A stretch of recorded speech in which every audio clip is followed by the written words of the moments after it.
Hello everyone, this is Komal, your SST educator. Welcome back to your favorite channel Magnet Brains. Magnet Brains आपको provide कराता है high quality education, वो भी बिल्कुल free of cost, kindergarten से लेके class 12 तक की। सीबीएसई बोर्ड के कोर्सेज के साथ साथ आपको अदर स्टेट बोर्ड के भी कोर्सेज अवेलेबल है इन हिंदी मीडियम, जैसे कि UP board, Bihar board, Delhi board के कोर्सेज प्रॉपर सिस्टमैटिक वे में। कोई दिक्कत परेशानी आपको नहीं होगी। डेली प्रैक्टिस के क्वेश्चंस भी मिलेंगे, प्रैक्टिस भी करते जाइएगा। ई बुक्स और ई नोट्स की लिंक आपको डिस्क्रिप्शन बॉक्स में अवेलेबल है, तो भटकने की बात नहीं बनती है।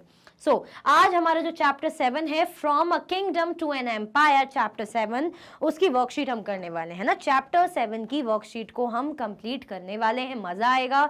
बिल्कुल, क्यों नहीं मजा आएगा। मैम हम मजे करने आते क्या? मैम मजे करवाती नहीं, पर पढ़ाई को थोड़ा मस्ती मजे के साथ पढ़ो तो मजा आता है, नो डाउट। हम भी बच्चे रहे, ऐसा थोड़ी कि हम डायरेक्ट ही बड़े होके पढ़ाने लग गए, है ना।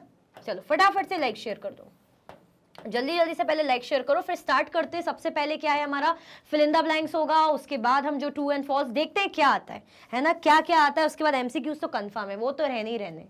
चलो फटाफट से लाइक शेयर करो और स्टार्ट करते हैं हमारे वेरी फर्स्ट क्वेश्चन के साथ। When members of the same family become rulers one after another, the family is often called a।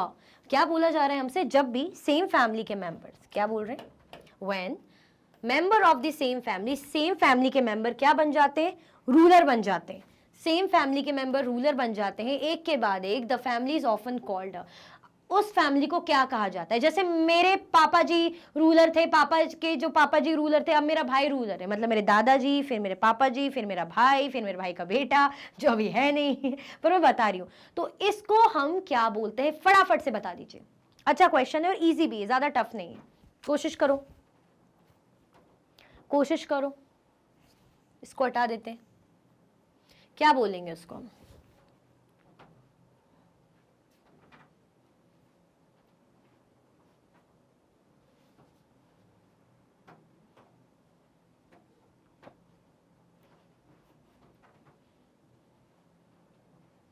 क्या बोलेंगे, when member of the same family become rulers one after another, the family is often called a dynasty। क्या बोलते हैं, जैसे हम बोलते हैं ना मौर्यन डायनेस्टी, गुप्त डायनेस्टी, है ना, शाक्य डायनेस्टी, कुशंस डायनेस्टी, क्या है डायनेस्टी, मुगल डायनेस्टी। अब आपने क्या देखा, जैसे मौर्यन एम्पायर की हम बात करें, नहीं मौर्यन का नहीं दूंगी, नहीं तो यहाँ पे आपको आंसर्स मिल जाएंगे। मुगल्स की हम बात करें, बाबर, बाबर का बेटा हुमायूं, हुमायूं का बेटा अकबर, उसके बाद जहांगीर, ये क्या बन रही है, डायनेस्टी, है ना। सेम फैमिली के वन बाय वन बनते जा रहे हैं। The empire that Ashoka ruled was founded by his grandfather। Ashoka जिस एम्पायर पे रूल करता है ना, जो एम्पायर अशोका का है, नाम मैं कुछ नहीं बताऊंगी क्योंकि क्वेश्चन आ सकता है आगे, तो मैं कुछ एक्सप्लेन बाद में करूंगी इकट्ठा जब क्वेश्चंस करेंगे, अभी तो बस सॉल्व करना है आपको। ऐसा एम्पायर है ना जो अशोका ने जिस पे रूल करा है, was founded by his grandfather। उसके ग्रैंडफादर ने फाउंडर थे, मतलब उस एम्पायर के। कौन थे उनके ग्रैंडफादर, ग्रैंडफादर का नाम आपको बताना है। अशोका के दादाजी कौन थे, बेसिकली आपको ये बताना है। सीधे सिंपल साफ लफ्जों में सवाल करूं तो बताइए, हु वॉज द दादाजी ऑफ अशोका, मतलब ग्रैंडफादर ऑफ अशोका, बताओ कौन थे अशोका के दादाजी, जिन्होंने इनके जो है एम्पायर की शुरुआत की, नींव रखी। और एम्पायर का नाम मैं बताऊंगी नहीं, क्या पता यहां क्वेश्चन आ जाए।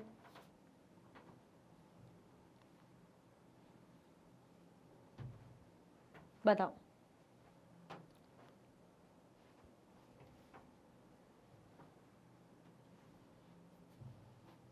क्या होगा आंसर, चंद्रगुप्त मौर्य। ठीक है, कौन ने, किसने फाउंड करा था, चंद्रगुप्त मौर्य ने फाउंड किया था। ठीक है, Kalinga is the dash name of coastal Orissa. Coastal Orissa का नेम है कलिंगा।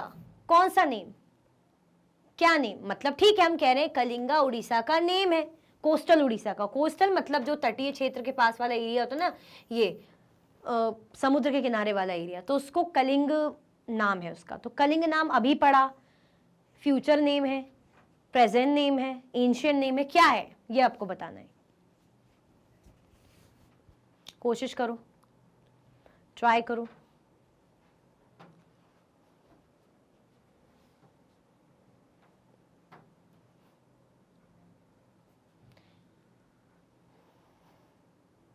क्या होगा हमारा आंसर, क्या होगा हमारा आंसर? एंशियंट नेम, ठीक है। कलिंग क्या है? एंशियंट नेम है, प्राचीन नेम है कोस्टल उड़ीसा का। क्लियर? चलो, अशोका's dash did not involve worship of a god or performance of a sacrifice। Ashoka का क्या जो क्या इन्वॉल्व नहीं करता था, मतलब भगवान की पूजा वगैरह है ना, या सेक्रीफाइस हवन वगैरह, इन चीजों में नहीं इन्वॉल्व करा जाता, इन चीजों को इंक्लूड नहीं किया जाता था। अशोका के क्या, किस बारे में बात हो रही है? अशोका की कौन सी चीज है जिस पर बोला जा रहा है कि भगवान की पूजा वूजा में नहीं बिलीव किया जाता था, उसमें नहीं माना जाता था, है ना, भगवान की पूजा को इन्वॉल्व नहीं किया जाता था, या सेक्रीफाइस परफॉर्मेंस इनको इन्वॉल्व नहीं किया जाता था? किसकी बात हो रही है बताइए?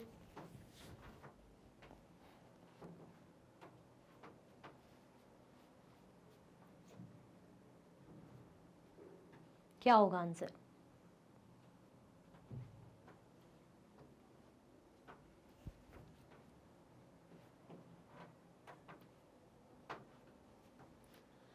अशोकाज वॉट? धमा है ना, अशोका का धमा, क्योंकि अशोका का मन बदल गया था। पहले तो खून खराबा हुआ, वॉर हुई जब, तो उसके बाद मन बदल गया था, तो उन्होंने धमा जो उनका था, तो उसमें भगवान की पूजा, सेक्रीफाइसेस, इसका कोई रोल नहीं था। Ashoka got his message dash on rocks and pillars. Ashoka के जो भी मैसेजेस थे, जो भी संदेश वो अपने लोगों को, जनता को देने दिए गए थे, वो रॉक्स और पिलर्स में क्या थे? अशोका के क्या रॉक्स और पिलर्स में क्या होगा? हार्ड सरफेस में क्या करा जाएगा? अब इतना बड़ा हिंट दे दिया, मैन्युस्क्रिप्ट्स या इंस्क्रिप्शंस। अब इससे ज्यादा और क्या हिंट दूं? अब तो फिर सीधे आंसर ही होगा जो होगा फाइनल हिंट, ठीक है। अशोका के इंस्क्रिप्शंस, अशोका के इंस्क्रिप्शन जो इंस्क्राइब किए गए थे, है ना, इंस्क्राइब किए गए थे रॉक्स और पिलर्स में। क्लियर? क्योंकि इंस्क्रिप्शंस जो रहते थे हार्ड सरफेसेस पे ही होते थे। ये क्लियर हुआ? आ गया याद चैप्टर अच्छे से? चलो, अब आपके पास है true and false. First, beginning of the Mauryan empire more than 2300 years ago, is it true or false? Mauryan empire की शुरुआत हुई थी लगभग 2300 सालों पहले, 2300 ईयर्स अगो, तो is it true or false? बताइए, क्या ये सही है या गलत?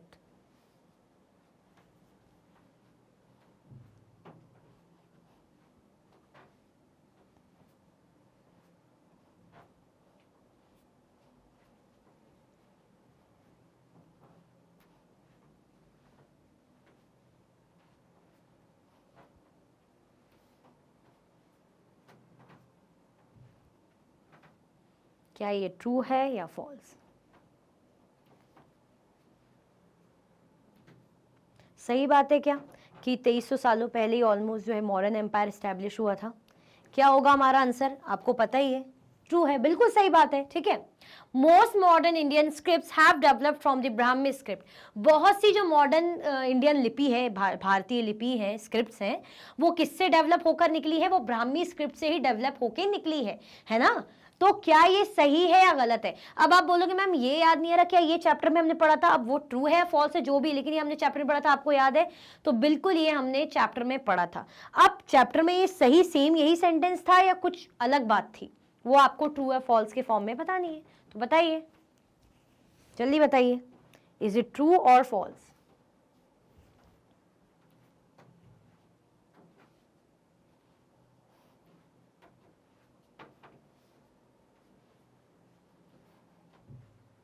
क्या ये सही है या गलत है?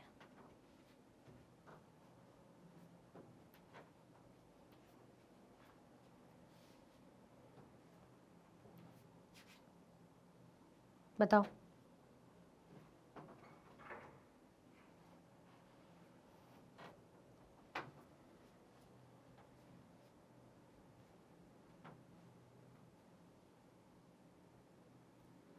तो इसका आंसर क्या हो जाएगा? ये बिल्कुल भी सही है ना, यही हमने देखा था। इवन हमने इमेजेस भी देखी थी, बना के दिखाया गया था हिंदी में, बाकी लैंग्वेजेस में कैसे ब्राह्मी स्क्रिप्ट से बन के आ रहे हैं वर्ड्स।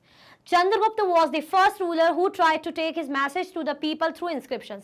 क्या चंद्रगुप्त मौर्य पहले ऐसे शासक थे, पहले ऐसे रूलर थे जिन्होंने अपने मैसेज जनता तक पहुंचाने के लिए इंस्क्रिप्शंस का उपयोग करा? इंस्क्रिप्शंस के थ्रू जनता तक अपने मैसेज पहुंचाने का काम करते थे। तो पहले क्या ऐसे चंद्रगुप्त थे या कोई और था? इज इट ट्रू या फॉल्स? है ना, मतलब पहले रूलर क्या यही थे? बताओ क्या होगा हमारा आंसर? ट्रू होगा या फॉल्स होगा? ट्रू होगा या फॉल्स होगा?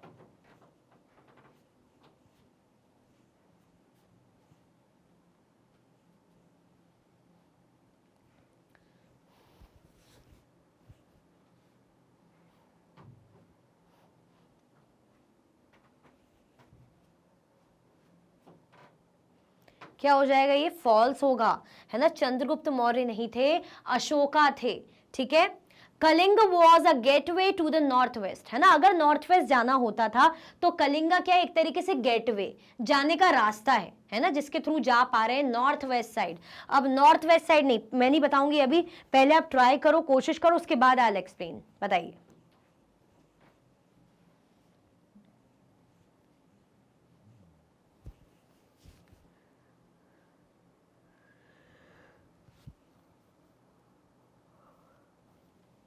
बताओ।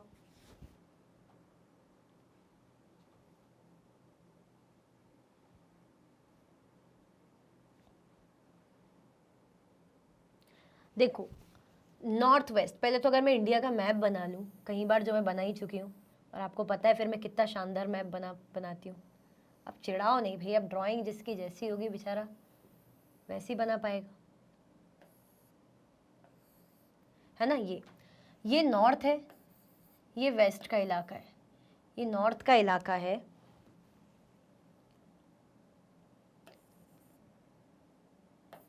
ये नॉर्थ है, ये वेस्ट है। तो इस वाले इलाके की बात की जा रही है कि यहाँ जाने के लिए यहाँ पे गेटवे था कलिंगा। अगर इस साइड जाना है तो कलिंगा गेटवे था। अब आप बताओ क्या ये ट्रू है या फॉल्स? तो कैसे पॉसिबल है? अभी हमने पढ़ा था कलिंगा कहाँ है, किसे बोलते हैं कलिंगा? उड़ीसा, है ना, कोस्टल उड़ीसा। और उड़ीसा तो ईस्ट साइड, इस साइड है भाई, उड़ीसा तो यहाँ पड़ जाता है। तो अगर हमें इस तरफ जाना है तो यहाँ से होते हुए जाएंगे क्या? इस तरफ जाना है तो इस तरफ के लिए जाएंगे, है ना। इस तरफ जाना है तो इस तरफ जो पड़ेगा यहाँ से होते जाएंगे। उड़ीसा तो इस तरफ पड़ रहा है, यहाँ से तो कोई लेना देना नहीं है, मतलब कलिंगा।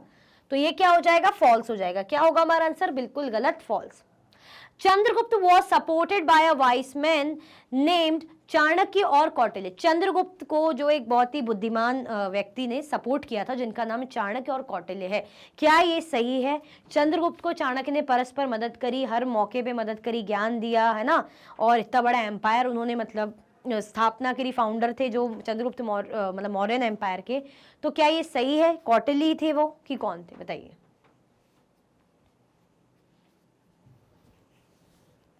जब थोड़ा बहुत मैप सही बन जाता है, वो भी अपनी कंट्री का, तो बड़ा अच्छा लगता है। चलो सही है कि नहीं है? तो बिल्कुल सही है, चाणक्य ने ही मदद की थी, ठीक है। चंद्रगुप्त को चाणक्य ने ही मदद की थी। तो आंसर क्या है? आंसर हमारा ट्रू है। क्लियर हुआ? और आंसर इज ट्रू, ठीक है।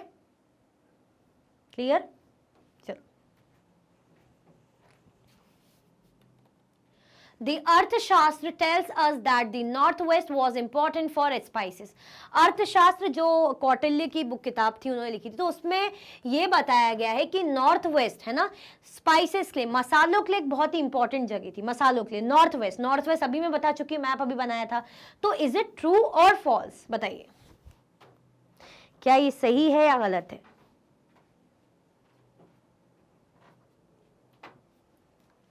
क्या ये बिल्कुल सही है कि नॉर्थ वेस्ट जो है स्पाइसेस के लिए इंपॉर्टेंट था अकॉर्डिंग टू द अर्थशास्त्र?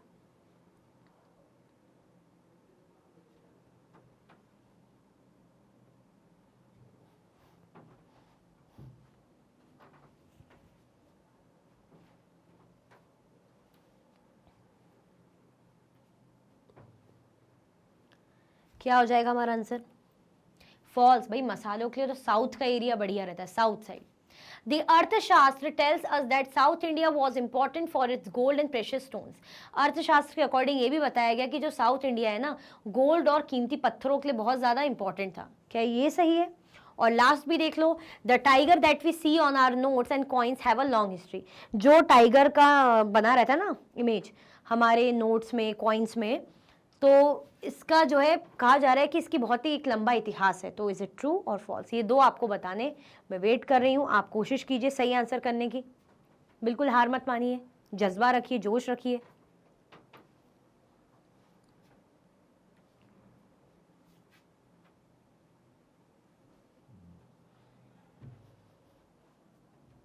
ट्रू है या फॉल्स है?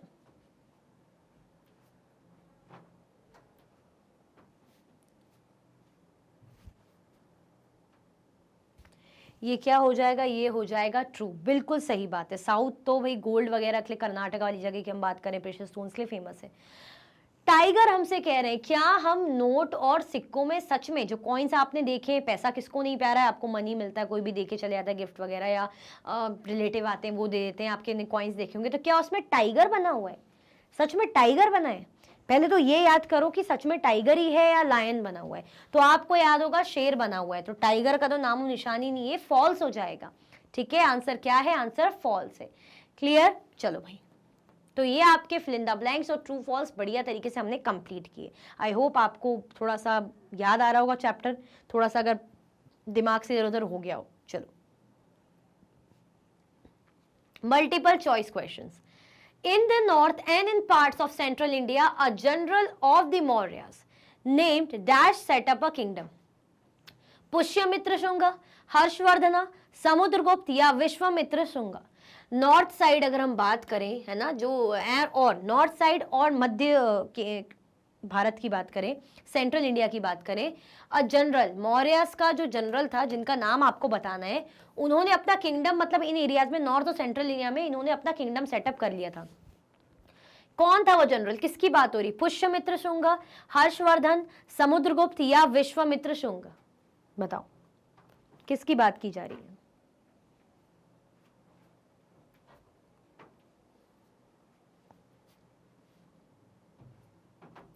किसकी बात की जा रही है? पुष्यमित्र शुंग, विश्वामित्र शुंग, समुद्रगुप्त या हर्षवर्धन? बताओ बताओ बताओ, जल्दी जल्दी बताओ, बताओ बताओ बताओ, फटाफट से बताओ। क्या हो जाएगा हमारा आंसर? हमारा आंसर हो जाएगा भाई ए, पुष्यमित्र शुंग। ठीक है, चलो। Around 1700 years ago, a new ruling family became powerful in central and western India. Which amongst the following was the dynasty ruling family described above? Chols, Kushans, Guptas या वकतकास? लगभग 1700 सालों पहले एक नई रूलिंग फैमिली क्या बन गई थी? सेंट्रल और वेस्टर्न इंडिया में, है ना। इंडिया के अगर हम बोले सेंट्रल पार्ट में और वेस्टर्न पार्ट में ऐसे क्या बन गई थी? इंपॉर्टेंट बन गई थी। ठीक है, विच amongst the following was the dynasty? इनमें से किस रूलिंग फैमिली, किस डायनेस्टी की यहाँ पे बात हो रही है, जिसके बारे में डिस्क्रिप्शन दिया है? चोल्स के बारे में, कुशंस के बारे में, गुप्तास के बारे में या वकतकास के बारे में? बताओ किसके बारे में यहाँ पे बात की जा रही है?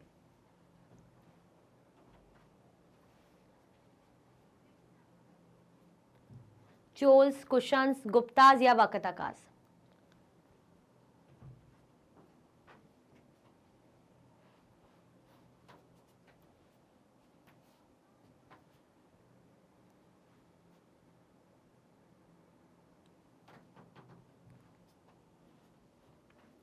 क्या होगा आंसर?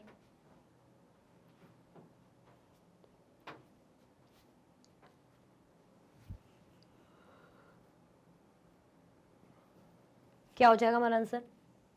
वकतकास। ठीक है, चलो। When did the Mauryan Empire collapse? कब मौर्यन एम्पायर कोलैप्स हुआ था? देखो, अच्छा है, फ्लोरिश होता है, लेकिन फिर कुछ टाइम बाद चीज़ों का डाउनफॉल भी होता है। तो कब कोलैप्स हुआ था? 2200 ईयर्स अगो, 2100 ईयर्स अगो, 2400 ईयर्स अगो या 2000 ईयर्स अगो? बताइए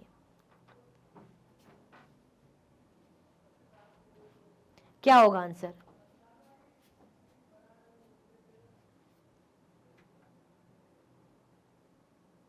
कब मॉडर्न एम्पायर कोलैप्स हुआ था?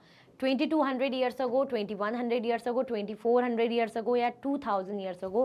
तो आंसर हमारा क्या हो जाएगा? 2200 ईयर्स अगो। ठीक है, चलो।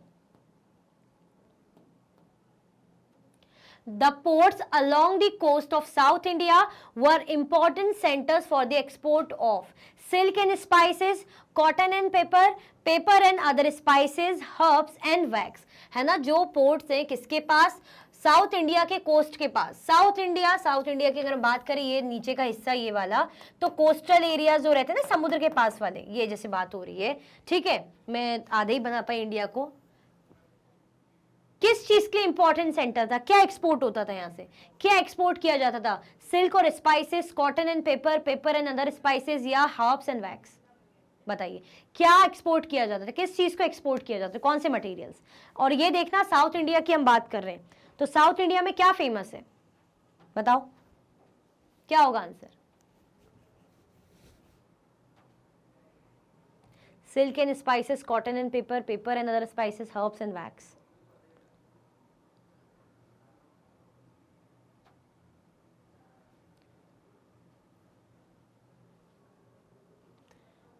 क्या होगा हमारा आंसर? हमारा आंसर हो जाएगा पेपर एंड अदर स्पाइसेस ना। मसालों के लिए साउथ बड़ा ही फेमस है।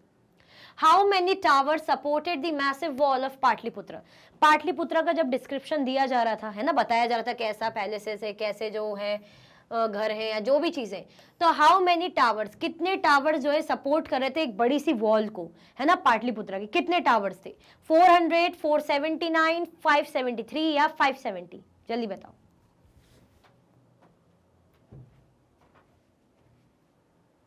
क्या होगा आंसर? 400, 479, 573 या 570?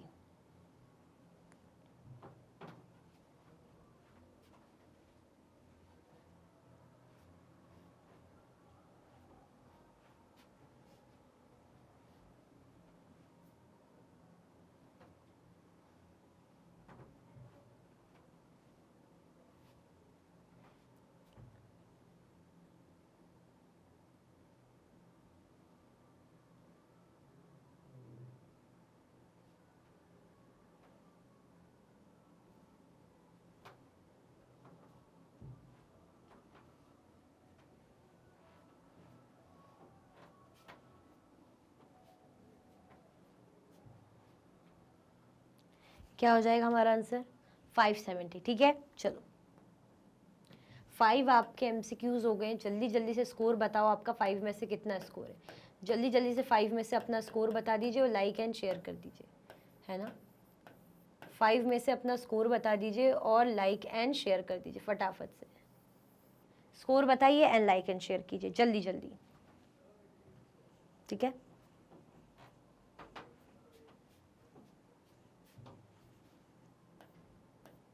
चलो बता दिया, कर दिया लाइक शेयर, आगे बढ़े। चलो, who was the son and daughter of Ashoka?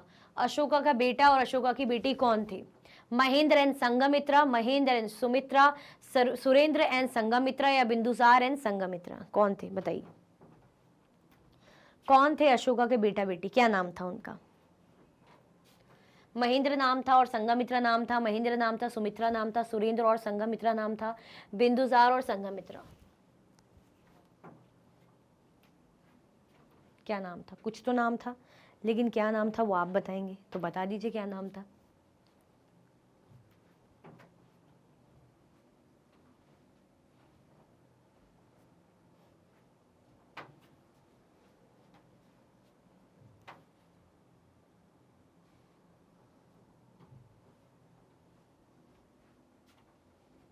जल्दी जल्दी से बताओ क्या नाम था।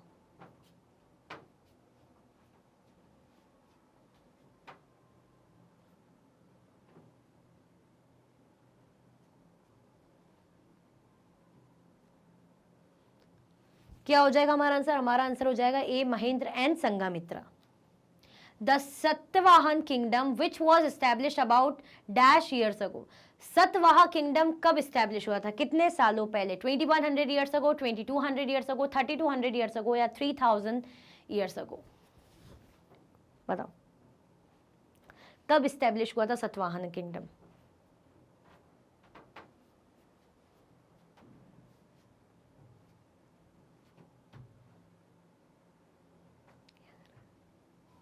बताओ। कब इस्टेब्लिश हुआ था? आप बोलोगे मैम ये ईयर्स, ये डेट याद करने में ना हालत ख़राब हो जाती है ना, हालत ख़राब हो जाती है। जल्दी जल्दी से बताइए क्या हो जाएगा हमारा आंसर? हमारा आंसर हो जाएगा 2100 ईयर्स अगो। ठीक है, चलो। What did the people living in the forest provide to the Mauryan officials? Forest में लोग रहते थे क्योंकि फॉरेस्टेड एरिया था मगध का बढ़िया सा, वहां पे लोग रहते थे, तो वो लोग मौर्यन ऑफिशियल्स को क्या प्रोवाइड करते थे, क्या देते थे? Elephants, timber, Honey, wax. Elephants, timber, gold and iron. Horses, gold, honey and wax. Horses, fruits, vegetables and honey. क्या प्रोवाइड करते थे फॉरेस्टेड लोग मौर्यन ऑफिशियल्स को? बताओ फटाफट से, क्या होगा आंसर?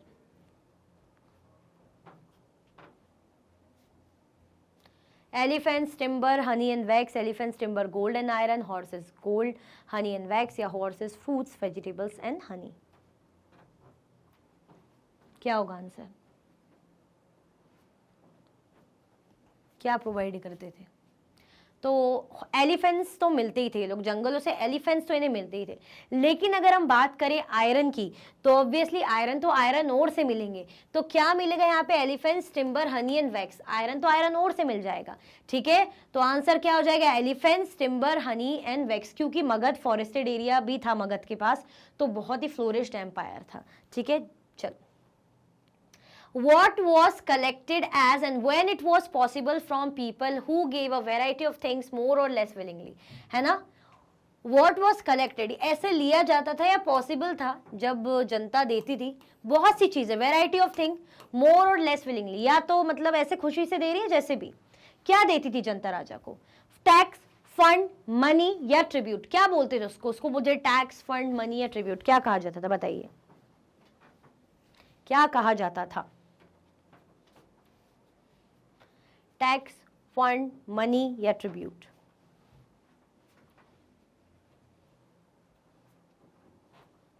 कुछ तो कहते थे, क्या कहते थे बताइए जरा।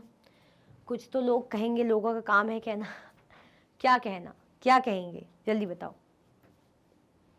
Tax, fund, money, tribute?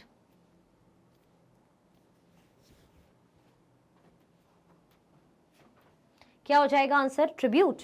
Answer हमारा हो जाएगा, क्या देते थे? ट्रिब्यूट देते थे, है ना? क्लियर, चलो।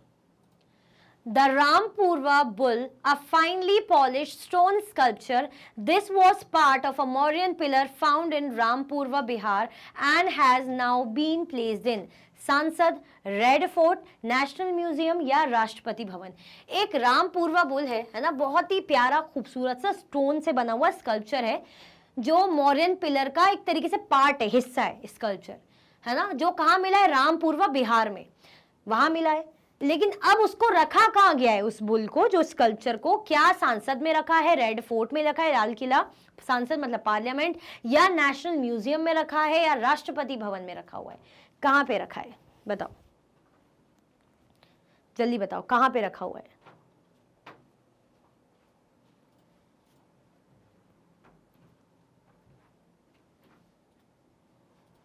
किस जगह पे रखा हुआ है? सांसद में, लाल किला में, नेशनल म्यूजियम में, राष्ट्रपति भवन? हमारा आंसर क्या हो जाएगा? हमारा आंसर हो जाएगा राष्ट्रपति भवन में रखा हुआ है। ठीक है, राष्ट्रपति भवन में रखा हुआ है। जल्दी से अपना 10 में से स्कोर बताइए और लाइक करो। ठीक है, लाइक करो, 10 में से अपना स्कोर कमेंट करो, फिर आगे बढ़ाएंगे हम अपनी गाड़ी। मजा आ रहा है ना, है ना? किंग्स किंगडम्स बढ़िया पढ़ने में, मौर्यन एम्पायर स्पेशली। चलो आगे देखते हैं क्या क्या क्वेश्चन है। Okay, question 11, in which script Ashokan inscriptions are written? किस इंस्क्रिप्शन में, स्क्रिप्ट में, किस लिपि में अशोका के इंस्क्रिप्शंस लिखे गए हैं? कौन सी स्क्रिप्ट में? Brahmi script, Kharosthi script, Indus script या देवनागरी स्क्रिप्ट? कौन सी स्क्रिप्ट में लिखे गए हैं बताइए? अशोका के इंस्क्रिप्शंस अशोका ने लिखवाए थे, है ना? कौन सी स्क्रिप्ट में लिखवाए थे?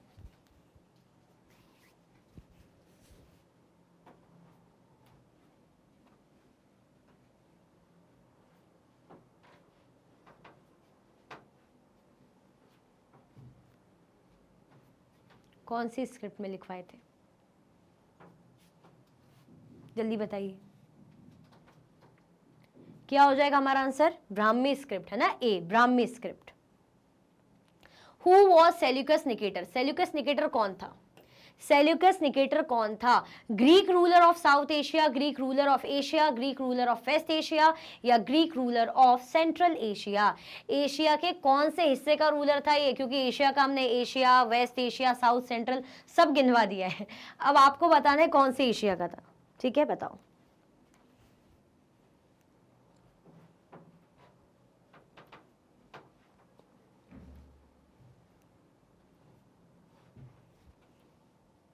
बताओ बताओ, कोशिश करो, कोशिश क्या करो, सही आंसर बताओ।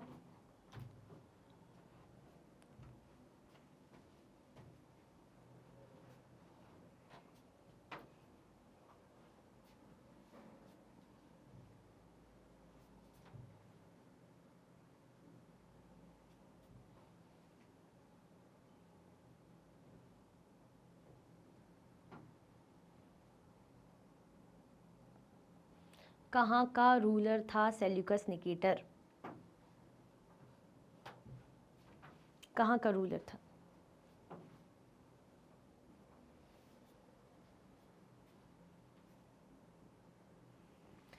क्या हो जाएगा हमारा आंसर? वेस्ट एशिया का, है ना? चलो। The dash were a dynasty with 3 important rulers, Chandragupta, his son Bindusara and Bindusara son Ashoka. Gupta, Nandas, Mauryas या चालुक्यास? किस डायनेस्टी की बात हो रही है जहां पे ये सारे रूलर थे? पहले चंद्रगुप्त थे, फिर उनके बेटे आए बिंदुसारा, बिंदुसारा के बेटे उसके बाद आया अशोका, है ना? तो कौन से थे? कौन सी डायनेस्टी से बेसिकली लोग बिलोंग करते थे? गुप्तास, नंदास, मौर्यंस या चालुक्यास? बताइए, किस डायनेस्टी से बिलोंग करते थे? गुप्ता से, नंदा से, मौर्यंस या चालुक्यास?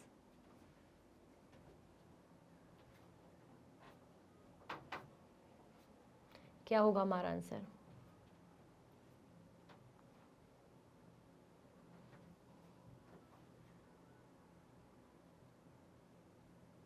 बहुत इजी है, इसमें तो ज्यादा टाइम लेंगे ही नहीं। मौर्य एम्पायर, है ना? मौर्यन एम्पायर बोलते थे, तो Maurya dynasty. Okay. In which language were most Ashokan script were written? देखो, स्क्रिप्ट तो हमने देख ली थी कि ब्राह्मी स्क्रिप्ट, लेकिन हमसे पूछा जा रहा है कि किस लैंग्वेज में अशोका की इंस्क्रिप्शंस लिखी गई। स्क्रिप्ट यानी लिखी लिपि, लेकिन लैंग्वेज यानी लैंग्वेज कौन सी? पाली, प्राकृत, संस्कृत या मगधी, है ना? अगर आप लोग स्क्रिप्ट और लैंग्वेज में फर्क मतलब कंफ्यूज होते हो, तो जैसे मैं बोलूंगी हिंदी लैंग्वेज, हिंदी क्या है? हिंदी एक तरीके की लैंग्वेज है, हिंदी लैंग्वेज है। अब मैं लिख रही हूं अ, ब, स, द, तो ये अ, ब, स, द, ये जो लिखने का तरीका है, ये क्या है? ये स्क्रिप्ट है। ये क्या है? लिपि है। लेकिन मैं लैंग्वेज क्या लिख रही हूँ? अ, ब, स, द, ये पढ़ के लग रहा है हाँ हिंदी है, लैंग्वेज हिंदी, लेकिन लिपि कौन सी, स्क्रिप्ट कौन सी यूज हो रही है? देवनागरी। ठीक है, तो वही आपको बताना है। जैसे हमने देखा था कि अशोका के ज्यादातर इंस्क्रिप्शंस कौन से स्क्रिप्ट में थे, तो हमने आंसर किया था ब्राह्मी। नाउ हमसे लैंग्वेज पूछा जा रहा है कि भाषा कौन सी थी? पाली थी, प्राकृत थी, संस्कृत थी या मगधी थी? जल्दी बताओ, जल्दी से बता दो, फटाफट से।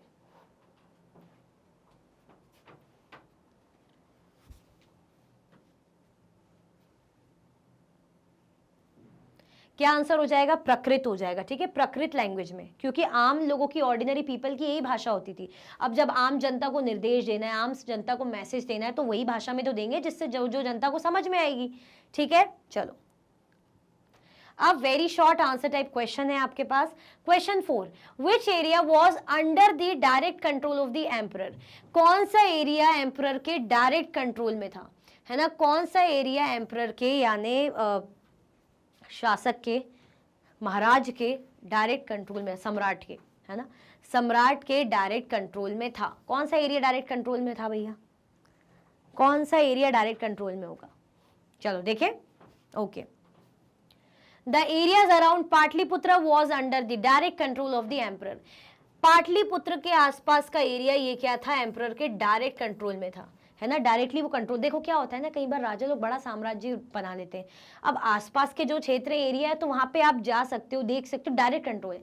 दूर, बिल्कुल दूर जो है आपका एरिया, लेकिन आपने दूसरे को रिस्पॉन्सिबिलिटी दे रखी है ना, तो वो थोड़ा सा दूर पड़ जाता है। अब डायरेक्ट मतलब जहाँ पे आपका आना जाना या आपका डायरेक्ट निर्देश चलते हो, डायरेक्ट आप वहाँ पे रोल प्ले करते हो। अब कहीं होता है इनडायरेक्टली कि आपके थ्रू आपने भेजा और आपके थ्रू कोई दूसरों को मैसेज पहुंचा रहा है, वहां पे काम कर रहा है, तो थोड़ा सा इनडायरेक्ट हो जाता है। ठीक है, तो डायरेक्ट कंट्रोल हम कहेंगे पाटलिपुत्र के आसपास के इलाकों में था। ओके, चलो। Name some of the countries where Ashoka sent his official to spread dharma. आपको कंट्रीज का नाम बताना है, क्योंकि अशोका क्या धर्म के भाई बहुत ज्यादा धार्मिक हो गए थे, है ना, तो वो क्या कर रहे थे, धर्म को स्प्रेड कर रहे थे, अच्छी अच्छी बातें सिखा रहे थे। तो उन्होंने अपने ऑफिशियल्स को धर्म को स्प्रेड करने के लिए, धर्म को स्प्रेड करने के लिए कहाँ कहाँ, कौन से देशों में भेजा, बताइए, पढ़ा था हमने, कौन से कंट्रीज में इन्होंने धर्म को स्प्रेड करने के लिए, है ना, भेजा, टीच करने के लिए, बताइए क्या होगा आंसर, फटाफट से बताओ।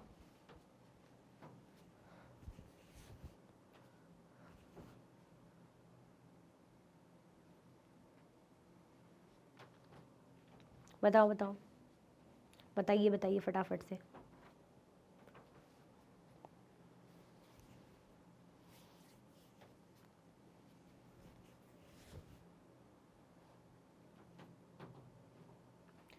चलो देखें,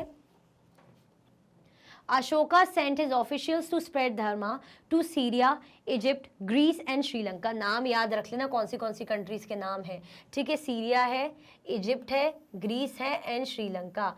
कौन सी होगी, सीरिया है ना, Egypt, Greece and Sri Lanka, Syria, Egypt, Greece and Sri Lanka. चलो, what was the turning point in Ashoka's life. Ashoka की लाइफ में टर्निंग पॉइंट क्या था, क्या टर्निंग पॉइंट था अशोका की लाइफ में, क्या हो सकता है भाई, अशोका की लाइफ में क्या टर्निंग पॉइंट हो सकता है, वही होगा ना, एक वॉर हुई, वॉर में जब इतना खून खराबा देखा तो मन बदल गया और धर्म को स्प्रेड करा। कौन सा वॉर, कलिंग वॉर, है ना, ये क्या कह सकते हैं, टर्निंग पॉइंट था। और हमारा आंसर क्या कह रहा है, देखते हैं, the battle of Kalinga was the turning point in Ashoka's life. जो युद्ध हुआ था कलिंग का, उसके कारण हम कह सकते हैं अशोका की लाइफ में क्या था, एक टर्निंग पॉइंट आया, है ना। वो इससे पहले कैसा थे, वो उस एरिया को जीतना चाह रहे थे, जिसके काफी टाइम से वो लोग लगे हुए थे। अब जब बैटल हुआ, खूब खून खराबा हुआ, खूब लोगों की जाने गई, इतने लोगों को रोते हुए देखा, खून देख के उन्हें बहुत ज्यादा रिग्रेट, बहुत ज्यादा गिल्ट फील हुआ कि ये मैंने क्या कर दिया, मैंने इतनों की जान गंवा दी, इतने परिवार के लोग जो है रो रहे हैं, है ना, वाइफ रो रही है, बच्चे रो रहे हैं, परिवार वाले बिलक रहे हैं, परेशान हो रहे हैं, है ना, तो उनको बहुत इस चीज का गिल्ट हुआ था। तो उन्होंने सोचा था अब कभी कोई वॉर नहीं करूंगा मैं, ठीक है। चलो, तो ये टर्निंग पॉइंट था। Right a very short note about Chandragupta Maurya. Chandragupta के बारे में एक बहुत ही शॉर्ट नोट लिखना है, वो भी कैसा, वेरी शॉर्ट, क्योंकि वेरी शॉर्ट क्वेश्चन चल रहा है हमारा, वेरी शॉर्ट वाले ही पैटर्न चल रहा है, तो वेरी शॉर्ट ही देंगे। The Mauryan Empire was founded by Chandragupta Maurya more than 2300 years ago. Chandragupta was supported by a wise man named Chanakya और कौटिल्य। क्या दोगे इनके बारे में, यही बताओगे ना कि मौर्यन एम्पायर की स्थापना किसने की थी, किसने फाउंड किया था, चंद्रगुप्त मौर्य ने। लगभग कितने सालों पहले, ऑलमोस्ट 2300 ईयर्स अगो, 2300 सालों पहले। चंद्रगुप्त को सपोर्ट कौन करते थे, supported by a wise man, एक जो बहुत ही बुद्धिमान व्यक्ति है ना, चाणक्य और कौटिल्य, इन्होंने इनको सपोर्ट किया था। इनकी मदद से जो है चंद्रगुप्त क्या बने थे, मौर्यन एम्पायर के शासक बने थे। ठीक है, क्लियर हुआ। बहुत ही समझदार, बहुत ही चालाक, बुद्धिमान, कौन, कौटिल्य, बहुत समझदार थे, बहुत ही इंटेलिजेंट। ठीक है, चलो, right one difference between tax and tribute. Tax और ट्रिब्यूट के बीच में एक डिफरेंस बताना है आपको, एटलीस्ट एक डिफरेंस तो आप बताएं। चलो देखते हैं। Taxes were collected on a regular basis. Taxes को कलेक्ट किया जाता था कैसे, रेगुलर बेसिस पे। टैक्सेस रेगुलर बेसिस पे लेते हैं ना, तभी तो जो है पैसा आएगा, फिर उससे किले विले बनेंगे, उससे आर्मीज मेंटेन होगी, बाकी चीजें हो पाएंगी, तो रेगुलरली चाहिए। Tribute was collected as and when it was possible from people who gave a variety of things more or less willingly.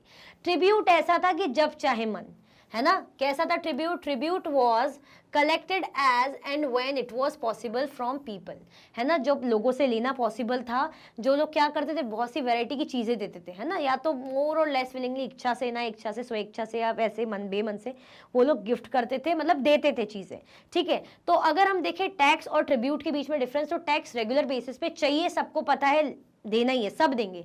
लेकिन ट्रिब्यूट भाई जिसके पास जो चीज है वो मोर और लेस विलिंगली दे रहा है, ठीक है। चलो, Which city of the modern empire was the gateway to the northwest? North west जाने के लिए कौन सी सिटी गेटवे थी, है ना। कौन सी सिटी गेटवे खिलाती थी अगर नॉर्थ वेस्ट साइड जाना है? और मैंने आपको बनाया भी तो था यहाँ पे ऐसे बना के, नॉर्थ वेस्ट वाला साइड।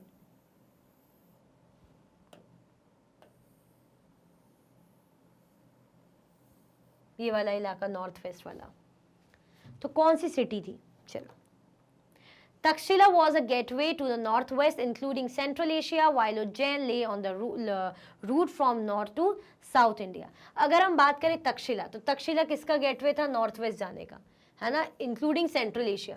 मतलब तक्षशिला से होते होते आप नॉर्थ वेस्ट जा सकते और फिर सेंट्रल एशिया में भी घुस सकते, मतलब एशिया का सेंट्रल पार्ट वहाँ, यहीं से आप एंटर कर सकते हो। और उज्जैन किस रूट पे आता था? नॉर्थ साउथ के टाइम पे, है ना। अगर आपको नॉर्थ से साउथ जाना है तो बीच में कौन सी चीज पड़ती थी, कौन सा सिटी पड़ता था? उज्जैन, ठीक है। पर हमसे क्या पूछा है? हमसे पूछा है नॉर्थ वेस्ट के गेटवे का, तो क्या थी, कौन सी सिटी थी? तक्षशिला थी, जो किस जाने, कहाँ जाने के लिए गेटवे थी, चाहे नॉर्थ वेस्ट जाना हो चाहे सेंट्रल एशिया। क्लियर? चलो, how are empires different from kingdoms? कैसे एम्पायर्स किंगडम से डिफरेंट रहते हैं, है ना। एम्पायर्स और किंगडम्स में क्या डिफरेंस है? किंगडम्स राज्य, एम्पायर साम्राज्य, तो क्या आ गया? राज्य और फिर साम्राज्य, यानी एक बड़ा लेवल है किसका? एम्पायर का। चलो देखते हैं। Emperors need more resources than kings because empires are larger than kingdoms and need to be protected by big armies. So they also need a larger number of officials who collect taxes. अगर हम यहाँ पे difference देखें एक basic, किसके बीच में? Emperor, empires,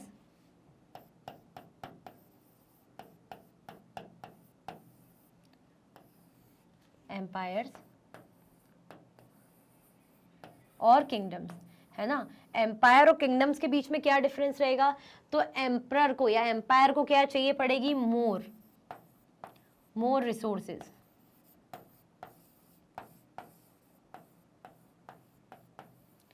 है ना। मोर रिसोर्सेज चाहिए होगी, क्यों? क्योंकि ये रखते थे बिग आर्मीज।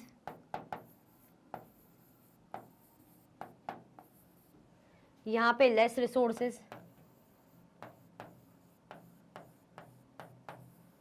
है ना। As compare to it emperor required क्या? मोर रिसोर्सेज, ज़्यादा रिसोर्सेज की जरूरत पड़ती थी, क्यों? क्योंकि उनको इतनी सारी आर्मी को मेंटेन करना रहता था, ठीक है। तो emperors need more resources than kings because empires are larger than kingdoms, क्योंकि एम्पायर किंगडम से लार्जर होते हैं, बड़े होते हैं, no doubt, and need to be protected by big army. और जितने बड़े एम्पायर, जितना बड़ा एरिया, जितना बड़े आपकी रिस्पॉन्सिबिलिटी, उतना ही ज़्यादा आपको खतरा रहता है। तो किसकी ज़रूरत पड़ेगी? उतनी ही बड़ी आर्मी की ज़रूरत पड़ेगी, है ना, दुश्मनों से बचाने के लिए। So they also need a large number of officials who collect tax. अब टैक्स लगाते थे तो टैक्स कलेक्ट करने के लिए लोग क्या रखते थे? बहुत सारे ऑफिशियल्स रखते थे जिनका काम टैक्स कलेक्शन का था। क्लियर हुआ? चलो, write a short paragraph explaining to Roshan why the lions are shown on our currency notes. List at least one other object on which you see them.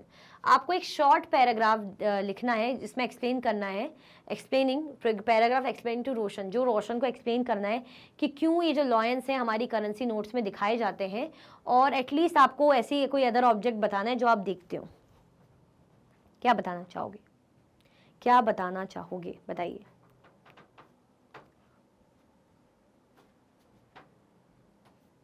चलो देखते हैं। The lions are part of the lion capital in Sarnath. Lions किसका हिस्सा है? Lions जो part थे lion capital in Sarnath, है ना, जो सारनाथ में क्या है? लॉयन कैपिटल, उसका पार्ट थे। These lions are shown on our currency notes in honor of one of the greatest kings of India, Ashoka. ये जो lions दिखाए जाते हैं, जो शेर दिखाए जाते हैं हमारे करेंसी नोट्स में, ये एक तरीके का ऑनर देते हैं, है ना, जो one of the best king, greatest king हम कहते हैं सम्राट अशोका, सम्राट अशोका को ऑनर के तौर पे ये सिक्कों पे या हम कहते हैं नोट पे लायंस बने रहते हैं कि एक तरीके से इनको क्या कर रहे हैं, ऑनर कर रहे हैं, है ना, आदर कर रहे हैं, उनके आदर में, सत्कार में। Who built the capital? We can see the lions on stamp paper also. हम क्या करेंगे, हम अगर हमें लॉयन देखना है तो लॉयन हम स्टैम्प पेपर में भी देख सकते हैं, जैसे हम नोट वगैरह में देखते हैं ना, तो ऐसे स्टैम्प पेपर में भी हमें देखने को मिलेगा। क्लियर? चलो, तो क्या बोला गया हमसे कि एक्सप्लेन करना है कि क्यों ये जो है लॉयंस बने रहते हैं और क्या है। तो ये लॉयंस की इंपॉर्टेंस क्या है कि लॉयन कैपिटल सारनाथ में है ना, और ये लॉयंस करेंसी में इसलिए शो किए जाते हैं आदर सत्कार के लिए, कि एक तरीके से हम सम्मान दे रहे हैं सम्राट अशोका को, क्योंकि वो ग्रेटेस्ट सम्राट थे, ग्रेटेस्ट किंग एम्परर थे, हम कह सकते हैं। ठीक है, अब हमें क्या पूछा था दूसरा कि ऐसी एटलीस्ट एक और ऑब्जेक्ट बताओ जहाँ पे लॉयन आपको देखने को मिलता हो। तो कहाँ पे हमें देखने को मिलता है? स्टैम्प पेपर में। ठीक है, चलो शॉर्ट आंसर टाइप क्वेश्चन है। अब write a short note on the cities of the Mauryan empire. Mauryan empire में कैसे शहर थे, कैसी सिटीज थी, उसके बारे में आपको क्या करना है? शॉर्ट नोट लिखना है। मौर्यन एम्पायर की सिटीज पर शॉर्ट नोट लिखना है। क्या क्या सिटीज थी, क्या क्या सिटीज थी, चलो देखते हैं। The Mauryan Empire was one of the largest empires to rule the Indian subcontinent. अगर हम बात करें मौर्यन एम्पायर की, तो ये क्या था? ऐसे लार्जेस्ट एम्पायर्स में था जिन्होंने इंडियन सबकॉन्टिनेंट पे रूल करा था, है ना, ऐसे बड़े एम्पायर्स में था जिसने अच्छे खासे एरिया पे इंडियन सबकॉन्टिनेंट के रूल किया था। In the Mauryan Empire, there were several cities such as the capital Patliputra, Takshashila and Ujjain. अगर हम देखें मौर्यन एम्पायर में तो ऐसे इंपॉर्टेंट सिटीज हमें देखने को मिलती, कौन सी, जैसे अगर हम बात करें कैपिटल पाटलिपुत्रा, तक्षशिला और Ujjain. Takshila was a gateway to the northwest, including Central Asia, while Ujjain lay on the route from north to South India. Merchants, officials and craftspersons probably lived in these cities. शहरों की बात करें तो कौन सी major cities के हमें नाम सुनने को मिल रहे हैं? पाटलिपुत्र, तक्षशिला और उज्जैन। ठीक है, तक्षशिला क्या है? नॉर्थ वेस्ट जाने का गेटवे। अगर नॉर्थ वेस्ट जाना है तो तक्षशिला से होते हुए आप जाएंगे, ठीक है, और सेंट्रल एशिया भी जाना है तो भी वहीं से होते हुए जाएंगे। वाइल उज्जैन कहाँ मिलेगा? Ujjain lay on the route from north to south India. अगर नॉर्थ से साउथ इंडिया की तरफ जाना है तो बीच में क्या पड़ जाएगा? बीच में उज्जैन पड़ जाएगा। ठीक है, मर्चेंट्स हो, ऑफिशियल्स और क्राफ्ट पर्सन हो, प्रोबेबली माना जाता है कि इन शहरों में अच्छे मर्चेंट्स हो गए, व्यापारी हो गए, क्राफ्ट पर्सन हो गए, ऑफिशियल्स वगैरह रहते थे। ठीक है, क्लियर? चलो, Why do you think the king had special servants to taste the food he ate? क्यों ऐसा आपको लगता है कि जो सर्वेंट्स है ना, मतलब राजा के पास क्यों ऐसे सर्वेंट्स रहते थे, क्यों ये सर्वेंट्स को बुलाया जाता था खाना चखने के लिए, है ना, स्पेशल सर्वेंट्स रहते थे जो खाने को चखें। क्यों भाई? कि भाई ये चखेंगे तो इनके बाद इनका झूठा फिर हम खाएंगे तो हमें पुण्य मिलेगा, ऐसा कुछ था क्या? कि अरे यार ये हमारे लिए इतना करते हैं, हमारे सर्वेंट है, तो इनका झूठा खाएंगे तो हमारे अंदर घमंड नहीं आएगा, ऐसा कुछ? सेफ्टी पर्पस, प्रोटेक्शन के लिए। ठीक है, Kings in ancient times had special servants taste their food to ensure it was safe to eat and not poisonous. अगर हम बात करें प्राचीन समय में, पुराने टाइम पे राजा लोगों के पास क्या रहते थे? खास तरह के सर्वेंट ही लोग रखते थे जिनका काम ही यही था खाने को चखने का, कि खाना चखते हैं भाई, राजा जी से पहले खाना हम चखेंगे। उनको इसीलिए रखा था कि आपको खाना चखना है, देखना है कोई जहर वहर तो नहीं, क्योंकि अगर कुछ होगा तो उस खाने वाले पे असर हो ही जाएगा, उसके बाद राजा को नहीं देंगे, मानो कुछ भी गलत निकलता है। लेकिन अगर ठीक है, यानी सर्वेंट फिट है, फिर राजा को खाना दे सकते हैं। This was a safety measure to protect the king from hidden enemies. ये एक तरीके का सेफ्टी मेजर था, है ना, जिससे हम क्या कर सकते हैं? राजा को दुश्मनों से बचा सकते हैं, छुपा सकते हैं। ये एक तरीका था basically. Kings were also concerned about conspiracies and assassinations. सही बात है, राजा को फिक्र रहती है, टेंशन लगी रहती है कि मेरे खिलाफ जो है षड्यंत्र चल रहे हैं, मेरे खिलाफ प्लानिंग प्लॉटिंग चल रही है, तो फिक्र रहती है। So they took other precautions to protect themselves. इसीलिए वो क्या करते थे? खुद को प्रोटेक्ट करने के लिए अदर जो भी उनको नीडफुल प्रिकॉशंस लगते थे वो लोग रहते थे। Such as not sleeping in the same room for 2 days in a row. जैसे ये लोग क्या करते थे कि एक ही मतलब रूम में, मतलब 2 दिन से ज़्यादा एक रूम में नहीं सोते थे, है ना। 2 days मतलब लगातार ऐसे नहीं सोते थे एक ही रूम में। क्यों? क्योंकि अगर किसी का रूम हमें पता होता है ना अच्छा ये तो उसका रूम है, तो चलो जाके चोरी करते हैं या उसको परेशान करते हैं, उसको मार देते हैं या चोटिल कर देते हैं, जो भी, या मिल लेते हैं। तो अगर रूम बदलते रहेंगे तो पता थोड़ी चलेगा कि आज राजा इस रूम में, इस रूम में, भाई किससे सपने आ रहे हैं, किससे पता चलेगा? अब एक ही कंफर्म रूम होगा तो पता चल जाएगा कि भाई हाँ इसी कमरे में राजा साहब है, और ले हो गया, बेड बज गई। क्लियर?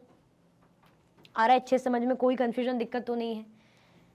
ठीक है, चलो। तो क्या बोला जा रहा है कि क्यों स्पेशल सर्वेंट्स रखे गए जाते थे खाना चखने वगैरह के लिए? क्योंकि सेफ्टी का रीजन है, बचने के लिए, है ना, सेफ्टी पर्पस के लिए, ताकि भाई खाना पॉइजनस ना हो, कोई जहर ना मिला हो, कुछ ऐसा ना हो कि राजा की तबीयत खराब हो जाए या मर जाए। ठीक है, तो इसीलिए पहले इन्हें चखाया जाता था सर्वेंट्स को, फिर राजा खाता था, क्योंकि राजा भी इस चीज़ को लेकर बहुत ज़्यादा टेंस रहता था कि मेरे खिलाफ षड्यंत्र चल रहा होगा, प्लानिंग प्लॉटिंग चल रही होगी। सो इसलिए वो अदर टाइप के प्रिकॉशन भी लेते थे, जैसे एक जगह पे एक रात से ज़्यादा नहीं सोते थे, चेंज करते रहते थे। ठीक है, चल। In what veg was Pataliputra different from Mohenjodaro? किन तरीकों से हम कह सकते कि पाटलिपुत्र मोहनजोदड़ो से अलग है? पाटलिपुत्र मोहनजोदड़ो से अलग है, कैसे हम ये कह सकते, कैसे कह सकते हो भाई? किस मुंह से आप कह सकते हो कि पाटलिपुत्र और मोहनजोदड़ो अलग है? बताओ, क्या प्रूफ है आपके पास जो आपको ये अलग लग रहे हैं? देखें, चलो। Pataliputra, the king's palace was made of wood and decorated with stone carving. The houses of 2 or 3 stories are built of wood and mud brick. अगर हम बात करें पाटलिपुत्र की तो हमने पढ़ा भी था कि जो यहाँ पे राजा का महल है वो लकड़ी और डेकोरेशन है, किससे डेकोरेटेड है? स्टोन कार्विंग से इसको डेकोरेट किया गया है और वुड से बना है। The houses of 2 or 3 stories are built of wood and mud brick. है ना, जो हाउसेज है, जो घर हैं, लगभग 2 से 3 स्टोरीज, है ना, मंजिला मकान, जो किससे बने हुए? लकड़ी और ईंट से, ईंट मतलब मिट्टी की ईंट से बने हुए। ठीक है, तो ये पाटलिपुत्र के घर है। हमसे पूछा था ना कि कैसे, किस तरीके से डिफरेंस है, तो पहले तो घर में। मोहनजोदड़ो की अगर हम बात करें तो यहाँ पे कोई राजा होता ही नहीं था, यहाँ पे हम कह रहे हैं किंग पैलेस यानी राजा का महल। अब मोहनजोदड़ो की बात करें तो यहाँ पे राजा वाजा का चक्कर था ही नहीं। There was no kings hence no palace. तो एक मेजर डिफरेंस यही है कि राजा ही नहीं होगा तो किस बात का महल होगा? The city was divided into 2 parts, the citadel and the surrounding area.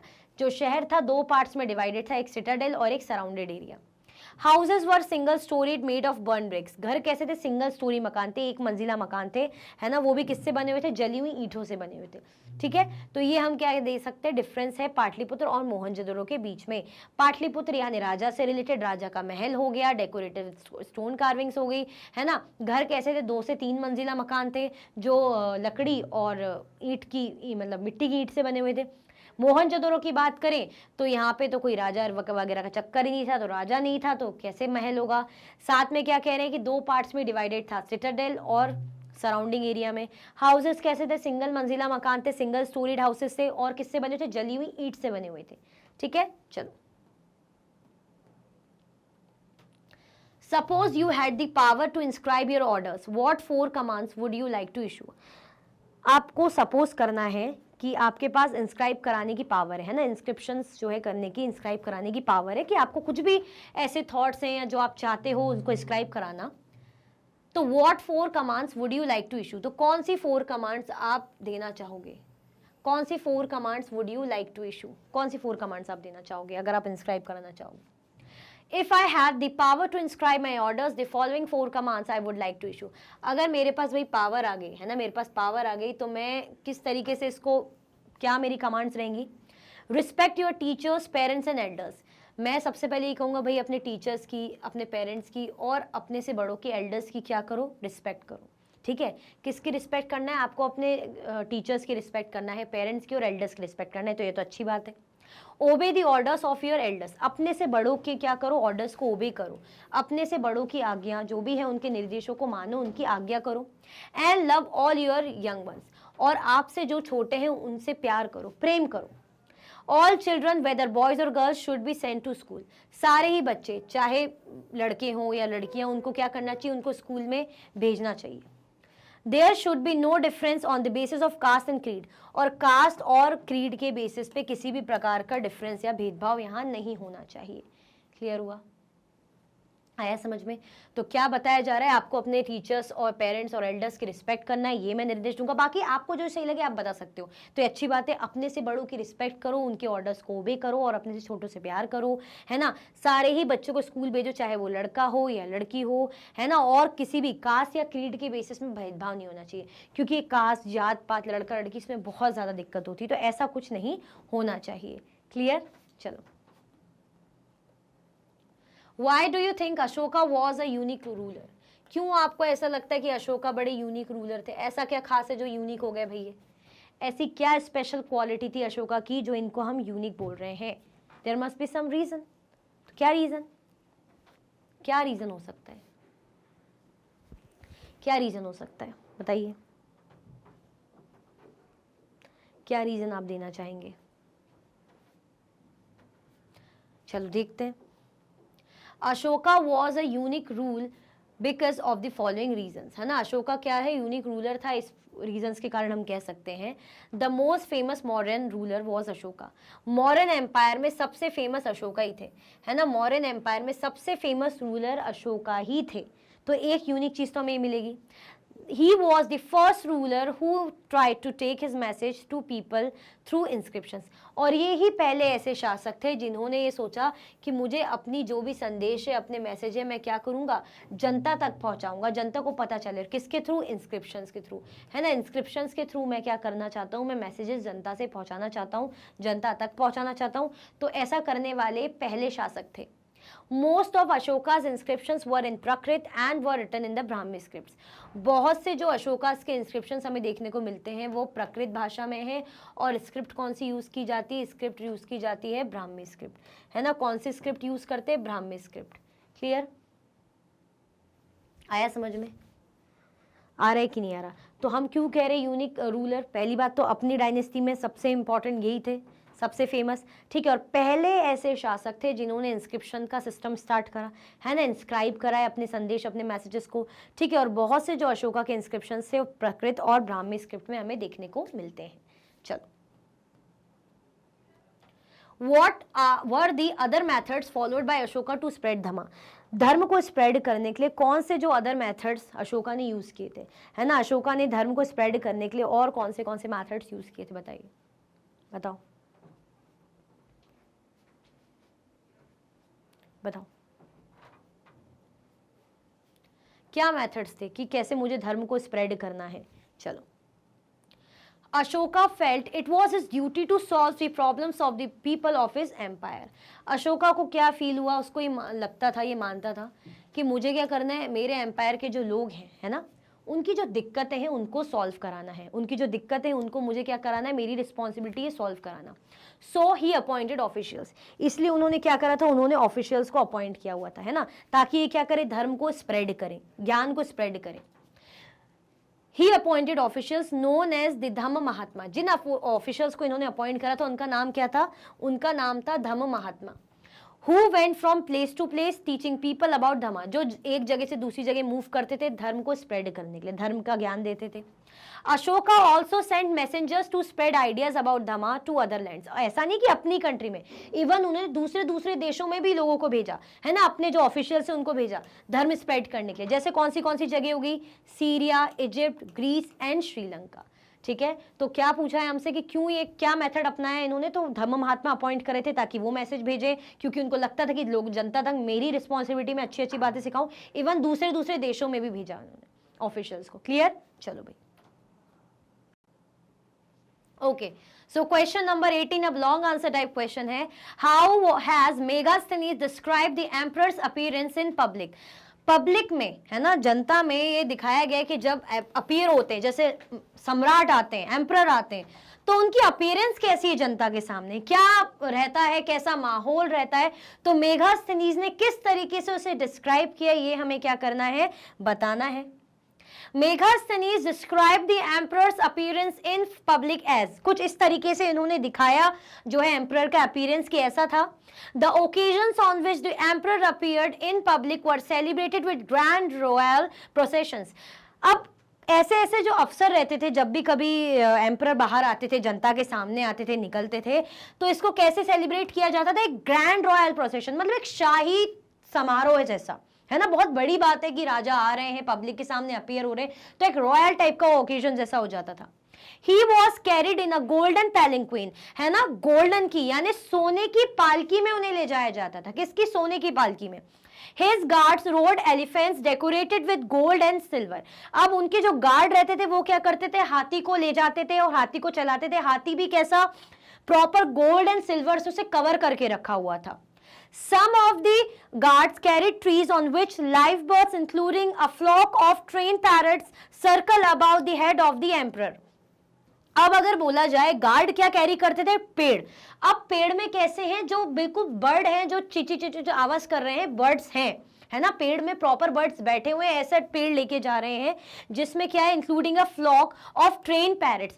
अब बर्ड्स कैसे हैं? ट्रेंड पैरेट्स हैं। पैरेट्स अब मानो ट्रेन करके रखा हुआ है, यानी वो अच्छा ही कुछ करेंगे, अच्छा ही आवाज निकालेंगे, है ना, जैसे तोते अपनी आवाज निकालते हैं, तो प्रॉपर अच्छा दिखे। Circle about the head of the emperor, और कैसा? जो एम्परर के हेड के पास सर्कल सा बना हुआ है, तो वहां पे ऐसे किया हुआ है। तो इस तरीके का अपीयरेंस हम एम्परर का देख सकते हैं। ऐसा कौन डिस्क्राइब कर रहा है? मेगास्थनीज डिस्क्राइब कर रहे हैं। तो पहले हमने क्या देखा कि जब भी एम्परर अपीयर होते थे, आते थे, तो एक तरीके से क्या मानी जाती थी? उनकी एंट्री को शाही एंट्री माना जाता था, शाही ग्रैंड रॉयल प्रोसेशन जैसा। ठीक है, उनको कैसे लाया जाता था? सोने की पालकी में लाया जाता था। सोने की पालकी के साथ साथ जो एलिफेंट उनके साथ जो गार्ड लेके चल रहे हैं वो भी गोल्ड और सिल्वर से डेकोरेट करके चल रहे थे। ठीक है, गार्ड क्या लेके जा रहे थे? पेड़ों को लेके जा रहे थे जिसमें लाइव बर्ड्स जैसे पैरट्स, वो भी ट्रेन पैरट्स बैठे रहते थे। ठीक है, इतना खूबसूरत सा लगता होगा। The king was normally surrounded by armed women.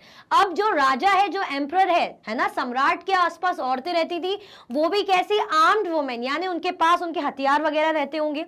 He was afraid that someone might try to kill him. सही बात है, वो इस चीज से ज्यादा फिक्रमंद थी कि भाई कोई उनको मारने की कोशिश ना करे। अब राजा है, राजा अगर सम्राट अगर जनता के सामने सड़कों पे निकला है तो डर बना रहता है ना कि कहीं से कोई तीर ना आ जाए, कहीं से कोई अटैक ना कर दे। तो आसपास पूरी गार्ड की सेना बनी रहती, सब लोग लगे रहते कवर्ड बिल्कुल कि राजा को कुछ नहीं होना चाहिए, है ना। जैसे कई बार होता है ना कि नेताजी निकले जनता के सामने और किसी ने गोली मार दिया, ऐसा कुछ भी, तो डर भी बना रहता है। जितनी आपकी अच्छी पोजीशन उतना दुश्मनों का डर भी बरकरार रहता है। क्लियर हुआ? चलो भाई, तो ये अपीयरेंस किसने बताया था? मेगास्थनीज ने बताया था। चलिए, Why did Ashoka want to spread धमा? क्यों अशोका धर्म को स्प्रेड करना चाह रहे थे? क्या रीजन है जो अशोका धर्म को इतना ज्यादा स्प्रेड करना चाह रहे थे? Ashoka wanted to spread Dhama because, देखो, धमा यानी अच्छी बातें, है ना, हिंसा नहीं करनी है, रिस्पेक्ट करनी है ना, अत्याचार नहीं करना है। तो वो ऐसा मानते थे कि मेरी जिम्मेदारी है कि लोगों तक मैं अच्छी अच्छी बातें पहुंचाऊं। Ashoka felt that he had a duty to instruct his subjects and he was also inspired by the teachings of the Buddha. Ashoka ये मानते थे कि ये जो ड्यूटी है ना, he had a duty to instruct his subjects, अपने subjects को इंस्ट्रक्ट करें, and he was also inspired by the teachings of the Buddha. उन्हें लग रहा है कि मेरे जो लोग हैं, मेरी जनता है, मैं उन्हें कुछ सिखाऊं, मैं उन्हें इंस्ट्रक्ट करूं, अच्छी अच्छी बातें सिखाऊं। ऊपर से ये बुद्ध की, भगवान की टीचिंग से भी बहुत ज्यादा इंस्पायर्ड थे, है ना।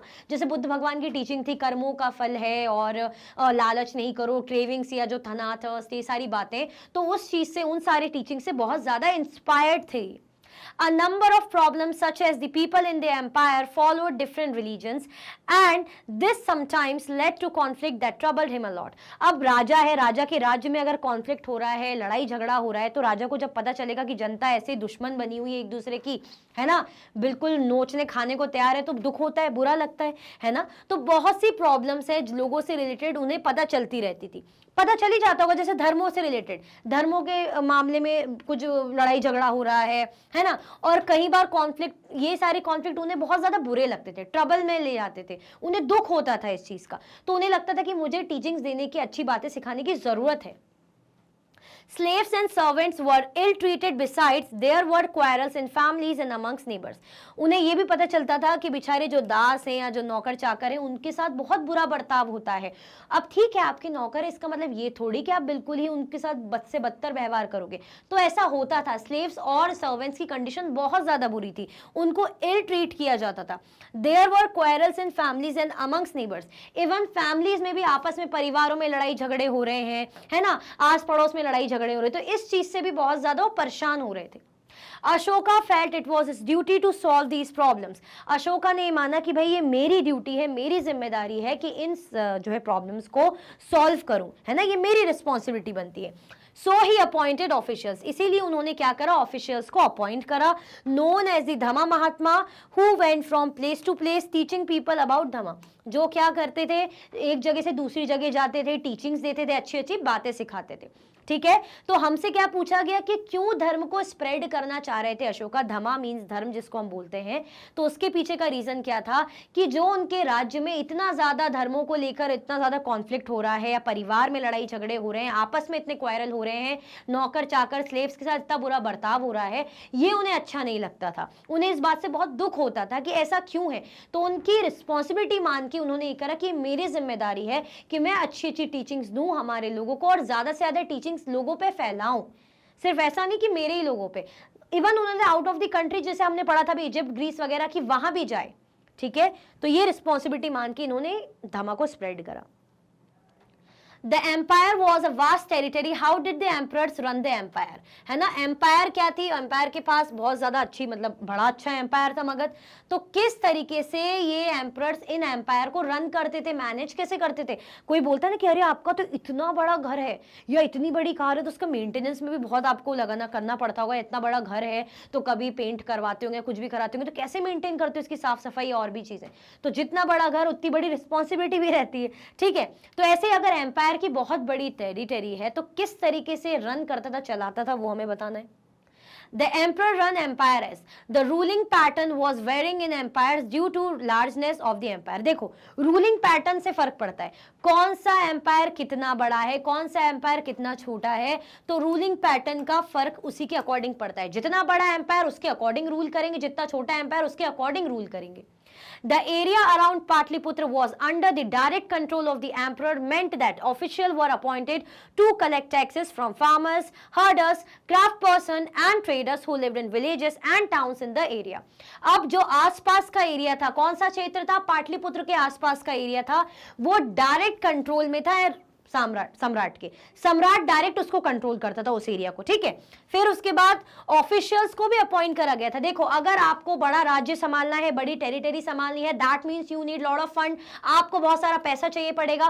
पैसा कहां से आएगा, फंड कहां से आएगा, आपको टैक्स लेना पड़ेगा, आप जनता से टैक्स लोगे, वो टैक्स का क्या करोगे, आप किला बंदी करवाओगे, आप बड़ी बड़ी जो आर्मी रख रहे हो उन्हें मेंटेन करवाओगे। ठीक है, तो इतनी सारी बड़ी बड़ी रिस्पॉन्सिबिलिटीज को मैनेज करना होता है। तो राजा के कंट्रोल में क्या था, डायरेक्टली अगर हम बात करें तो पाटलिपुत्र डायरेक्ट राजा के कंट्रोल में रहता था। बाकी एरियाज जितनी बड़ी टेरिटरी, वास्ट एम्पायर, तो थोड़ा प्रॉब्लम हो जाती थी। ठीक है, ये लोग क्या करते थे, टैक्स किससे किससे कलेक्ट करते थे, जैसे फार्मर से कलेक्ट कर लिया, हर्डर जो जानवर वगैरह पालते हैं उनसे कलेक्ट कर लिया, क्राफ्ट पर्सन से कलेक्ट कर दिया, ट्रेडर से कलेक्ट कर दिया। Who lived in villages and towns in the area, जो उस एरिया में कह रहे हैं विलेजेस और टाउन्स वगैरह में रहते थे।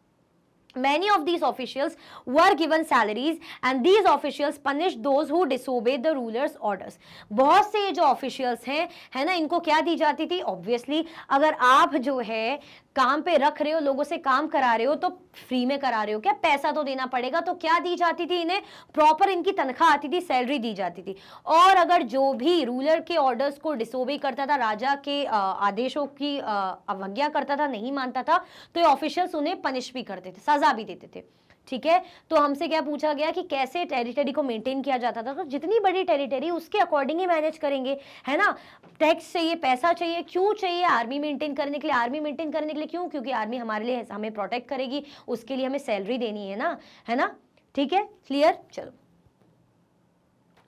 messengers went to and from and spies kept a watch on the officials and of course the emperor supervised them all with the help of members of the royal family and senior ministers। अब messenger भेजे जा रहे हैं, इधर से उधर गुप्तचर हैं जो इंफॉर्मेशन पहुंचा रहे हैं, ला रहे हैं, है ना, जासूस वगैरह लगाए गए हैं कि कैसा काम चल रहा है, क्या चल रहा है, और उनके ऊपर नजर रखने के लिए कौन है, राजा रहते थे, है ना, सम्राट रहते थे, उन पर नजर रखते थे। अब होता है ना कि जैसे राजा बोलेगा मुझे सब पता चल रहा है कि कौन मेरे बारे में क्या षड्यंत्र कर रहा है क्योंकि मेरे गुप्तचर चारों ओर फैले हुए हैं, है ना। तो यही जासूस चारों ओर लगे रहते हैं, एक जगह से दूसरी जगह इंफॉर्मेशन लेकर पहुंचाते हैं, नजर रखते हैं, हमारे बीच में होते हैं, हमें पता नहीं होता क्यों, उनको रखा ही इसलिए जाता है, ड्यूटी ही होती है ना। अब इन पे ओवरऑल ऊपर से नजर कौन रखेगा, तो ये राजा रखता था, with the help of members of the royal family and senior ministers. किन की हेल्प से, जो रॉयल फैमिली के मेंबर्स और सीनियर मिनिस्टर्स थे उनकी हेल्प से। The other areas or provinces were ruled from a provincial capital such as Takshila or Ujjain, although there was some amount of control from Patliputra, है ना। The other areas, जो other areas और provinces थी were ruled from a provincial capital। अब इनकी जो प्रांत की जो कैपिटल थी, जो राजधानी थी, वहां से ये कंट्रोल करते थे, ठीक है। अदर एरियाज जैसे कौन से सच एरियाज की अगर हम बात करें, तक्षशिला और Ujjain, although there was some amount of control from Pataliputra. तो तक्षशिला उज्जैन से भी कंट्रोल करते थे और कुछ कंट्रोल इनका पाटलिपुत्र से भी रहता था। The royal princes were often sent as governors. Local customs and rules were probably followed. अब जो शाही जो राजकुमार होते थे, है ना, उनको क्या भेजा जाता था, उनको एज अ गवर्नर बना के भेजा जाता था। लोकल कस्टम्स के लिए रूल्स वगैरह प्रॉपरली फॉलो किए जाते थे। क्लियर हुआ। तो इस तरीके से एम्पायर को मैनेज किया जाता था। अलग अलग सिटीज से इंपॉर्टेंट सिटीज कौन सी रही है, पाटलिपुत्र, उज्जैन और तक्षशिला। क्लियर। चलो Question 21. What were the important messages that Ashoka wanted to give to his subjects? कौन से ऐसे इंपॉर्टेंट मैसेजेस थे जो अशोका अपने सब्जेक्ट्स को या अपने लोगों को देना चाहते थे, है ना। कौन से संदेश वो देना चाहते थे अपने लोगों को, जो इतना वो इस चीज के लिए कितना सीरियस थे कि मुझे क्या करना है, धर्म को स्प्रेड करना है। तो क्या मैसेज, चल Ashoka's message to his subjects. People perform a variety of rituals when they fall ill, when their children get married, when children are born, or when they go on a journey. These rituals are not useful. If instead people observe other practices, this would be more fruitful. What are these other practices? These are being gentle with slaves and servants, respecting one's elders, treating all creatures with compassion, giving gifts to Brahmins and monks. अब अपने subject को क्या message दे रहे हैं अपने लोगों को। सबसे पहले उन्होंने बताया कि लोग क्या करते हैं, तरह तरह के रीति रिवाज करते हैं, तरह तरह की चीजें करेंगे, बहुत से ऐसे रिचुअल्स करेंगे, टोटके करेंगे या बहुत सी ऐसी चीजें करेंगे जब वो बीमार पड़ते हैं, है ना। When their children get married, जब बच्चों की शादी हो रही होती है या बच्चों का जन्म होता है या वो जर्नी पे आते हैं, तो बहुत से ऐसे रिचुअल्स करते हैं, रीति रिवाज नीति नियम निभाते हैं। These rituals are not useful, लेकिन ये सब जरूरी नहीं है। आप किसी के पैदा होने पे कुछ रिचुअल कर रहे हो, कहीं जाने पे कुछ कर रहे हो, तो वो जरूरी नहीं है। जरूरी क्या है, if instead people observe other practices this would be more fruitful. मतलब इन चीजों के बजाय अगर फोकस कहीं और कर ले तो वो चीज ज्यादा बेटर रहेगी, ज्यादा फ्रूटफुल रहेगी। What are these other practices, कौन सी अदर चीजों की बात करें अशोका, है ना। वो ये कह रहे हैं कि रीति रिवाजों में ना पढ़कर आप अदर चीजों पर फोकस करो। अदर चीजें लाइक पहले आप क्या रहो, आपसे कहा जा रहा है कि आप बड़े ही जेंटल रहो, अपने दास पर अत्याचार मत करो, अपने सर्वेंट्स को मारो पीटो नहीं, या उनको ऐसे खिलौने ऐसे मत समझो प्रॉपर्टी, उनको भी जेंटली ट्रीट करो, ठीक है। रिस्पेक्टिंग वंस एल्डर्स, क्या करो, अपने से बड़ों की इज्जत करो, रिस्पेक्ट करो। Treating all creatures with compassion, भाई सारे ही जो भी जीव जंतु हैं उनको बहुत ही ज्यादा प्यार प्रेम से, दया भाव से उनके साथ बर्ताव करो, ट्रीट करो। Giving gifts to Brahmans and monks, Brahmans हो मॉन्क्स हो, उनको क्या दो, उनको खूब उपहार दो। तो ऐसा मानना था किसका, अशोका का, कि ये आप जो रीति रिवाजों में रहते हो, बेटर देन दैट आप दूसरी चीजों पे फोकस करो, वो ज्यादा फ्रूटफुल है ना। किसी के साथ अच्छा व्यवहार करो, लड़ाई झगड़ा नहीं करो, दया भाव दिखाओ, वो ज्यादा फायदेमंद है, ठीक है। चलो ऐसा क्यों कर रहे थे वो अभी हमने पढ़ा ना, क्योंकि वो देख रहे थे कि मेरे यहाँ ये सब बहुत ज्यादा हो रहा है, बहुत ज्यादा लड़ाई झगड़े ये सारी चीजें हो रही हैं। चलो, it is both wrong to praise one's own religion और क्रिटिसाइज अनदर्स। अब इवन वो ये भी कह रहे थे कि ये भी बहुत गलत है, क्योंकि धर्मों के मामले में भी लड़ाई झगड़े उनके एरिया में हो रहे थे, मतलब उनकी टेरिटरी में हो रहे थे, जैसे कि हमने पढ़ा था अभी, है ना। तो वो ये बोल रहे हैं कि ये बहुत गलत है कि आप खुद के धर्म को क्या कर रहे हो, खुद के धर्म की तारीफ कर रहे हो, प्रेज कर रहे हो, और दूसरे के धर्म को क्या कर रहे हो, क्रिटिसाइज कर रहे हो, ये बहुत ज्यादा गलत है। Each one should respect the others religion, हर किसी को एक दूसरे के धर्मों की इज्जत करनी चाहिए, रिस्पेक्ट करनी चाहिए। If one praises one's own religion while criticizing another's, one is actually doing greater harm to one's own religion. अगर आप अपने धर्म की तारीफ करते करते किसी दूसरे के धर्म की बुराई कर रहे हो, उसको नीचा दिखा रहे हो, तो क्या कर रहे हो? अपने ही धर्म को हार्म पहुंचा रहे हो। धर्म कभी नहीं कहता कि दूसरे धर्म की बेइज्जती करो, धर्म कभी कहेगा ही नहीं। अगर आप अपने ही धर्म का बढ़ावा बोल के दूसरे धर्म की बेइज्जती कर रहे हो, दैट मीन्स आप अपने ही धर्म की बेइज्जती कर रहे हो, ठीक है। Therefore, one should try to understand the main ideas of another's religion and respect it. इसीलिए एक को क्या करना चाहिए? उनको कोशिश करनी चाहिए कि इसके पीछे की बातों को समझे, है ना, इसके पीछे की बातों को समझे, अनदर रिलीजन के आइडियाज को समझे और उनकी क्या करें? उनकी रिस्पेक्ट करें, उनकी इज्जत करें। क्लियर हुआ? कोई कंफ्यूजन, दिक्कत तो नहीं है? तो क्या देखा हमने कि एक दूसरे के धर्मों की रिस्पेक्ट करो, किसी को नीचा मत दिखाओ, ठीक है, किसी को हानि नहीं पहुंचाओ, एक दूसरे की बातों को समझो, मतलब टॉलरेबल बनो। दूसरा क्या कहना चाह रहा है, उसका धर्म है, उसकी चीजें हैं, तो उसको समझो, रिस्पेक्ट करो, ना कि चिड़ो, क्रिटिसाइज करो। क्लियर? चलो, question 22, identify the parts of Ashoka's message that you think are relevant today. आपको क्या करना है? अशोका के मैसेजेस के ऐसे पार्ट बताने जो आज के टाइम में भी आपको लगते हैं रेलिवेंट है ना, जो अच्छी अच्छी बातें उन्होंने सिखाई, तो वो आपको बताने कि आज के टाइम पे भी उनका कुछ रोल है, कुछ रेलिवेंसी है, कुछ जुड़ाव है। चलो, रिलेटेबल है basically. Some of the Ashoka's messages that are relevant today include non-violence, अहिंसा, क्योंकि अशोका अहिंसा की बात बहुत कर रहे थे। Ashoka taught that everyone should practice non-violence and non-injure any living beings. He also believed that war and conquest should be given up. Ashoka किस चीज में बिलीव करने लग गए थे कि भाई अहिंसा करनी है ना, हिंसा नहीं करनी किसी के साथ, किसी पर अत्याचार नहीं करना, किसी के साथ बुरा नहीं करना, है ना, कोई वॉर नहीं करना, किसी कॉन्क्वेस्ट में नहीं जाना, कोई बैटल नहीं लड़नी, है ना। तो आज भी तो यही कहते कि हिंसा मत करो भाई, लड़ो। जैसे आप लोग कभी लड़ते हो, कुछ होता है, आपके मम्मी पापा ये बोलते हैं अरे नहीं, लड़ाई झगड़ा नहीं करो, गलत बात है। किसी की चीजों पर अटैक मत करो, किसी की चीजों का लालच मत रखो, गलत बात है, ठीक है। Tolerance. Ashoka believed that people should treat other religion with respect and tolerance. He also condemned criticizing other religion. Ashoka ये मानते थे कि people should treat other religion with respect. अगर आपके सामने दूसरे धर्म के लोग हैं, दूसरे धर्म के लोग अपने रिचुअल्स कर रहे हैं, अपनी चीज़ें कर रहे हैं, तो उसकी रिस्पेक्ट करो। ऐसा ना हो कि पीछे बैठ के किट कट काय कर रहे हो, नहीं, उनकी रिस्पेक्ट करो, ठीक है। एंड टॉलरेंस, और उतने ज़्यादा टॉलरेबल रहो। He also condemned criticizing other religions. उन्होंने इस चीज़ के रिगार्डिंग भी बोला कि किसी दूसरे के रिलीजन की, धर्म की बेइज्जती करना, उसको क्रिटिसाइज करना भी बहुत ज़्यादा क्या है? गलत है, ठीक है। Compassion. Ashoka taught that people should treat all creatures with compassion. He also prohibited animal sacrifices. आज भी तो हमें यही सिखाया जाता है, जानवरों को मत मारो, है ना, हत्या नहीं करो जानवर की, सब इंसान मतलब क्रीचर्स को दया भाव से ट्रीट करो, प्यार प्रेम से ट्रीट करो, ठीक है। काइंडनेस, दयालुपन.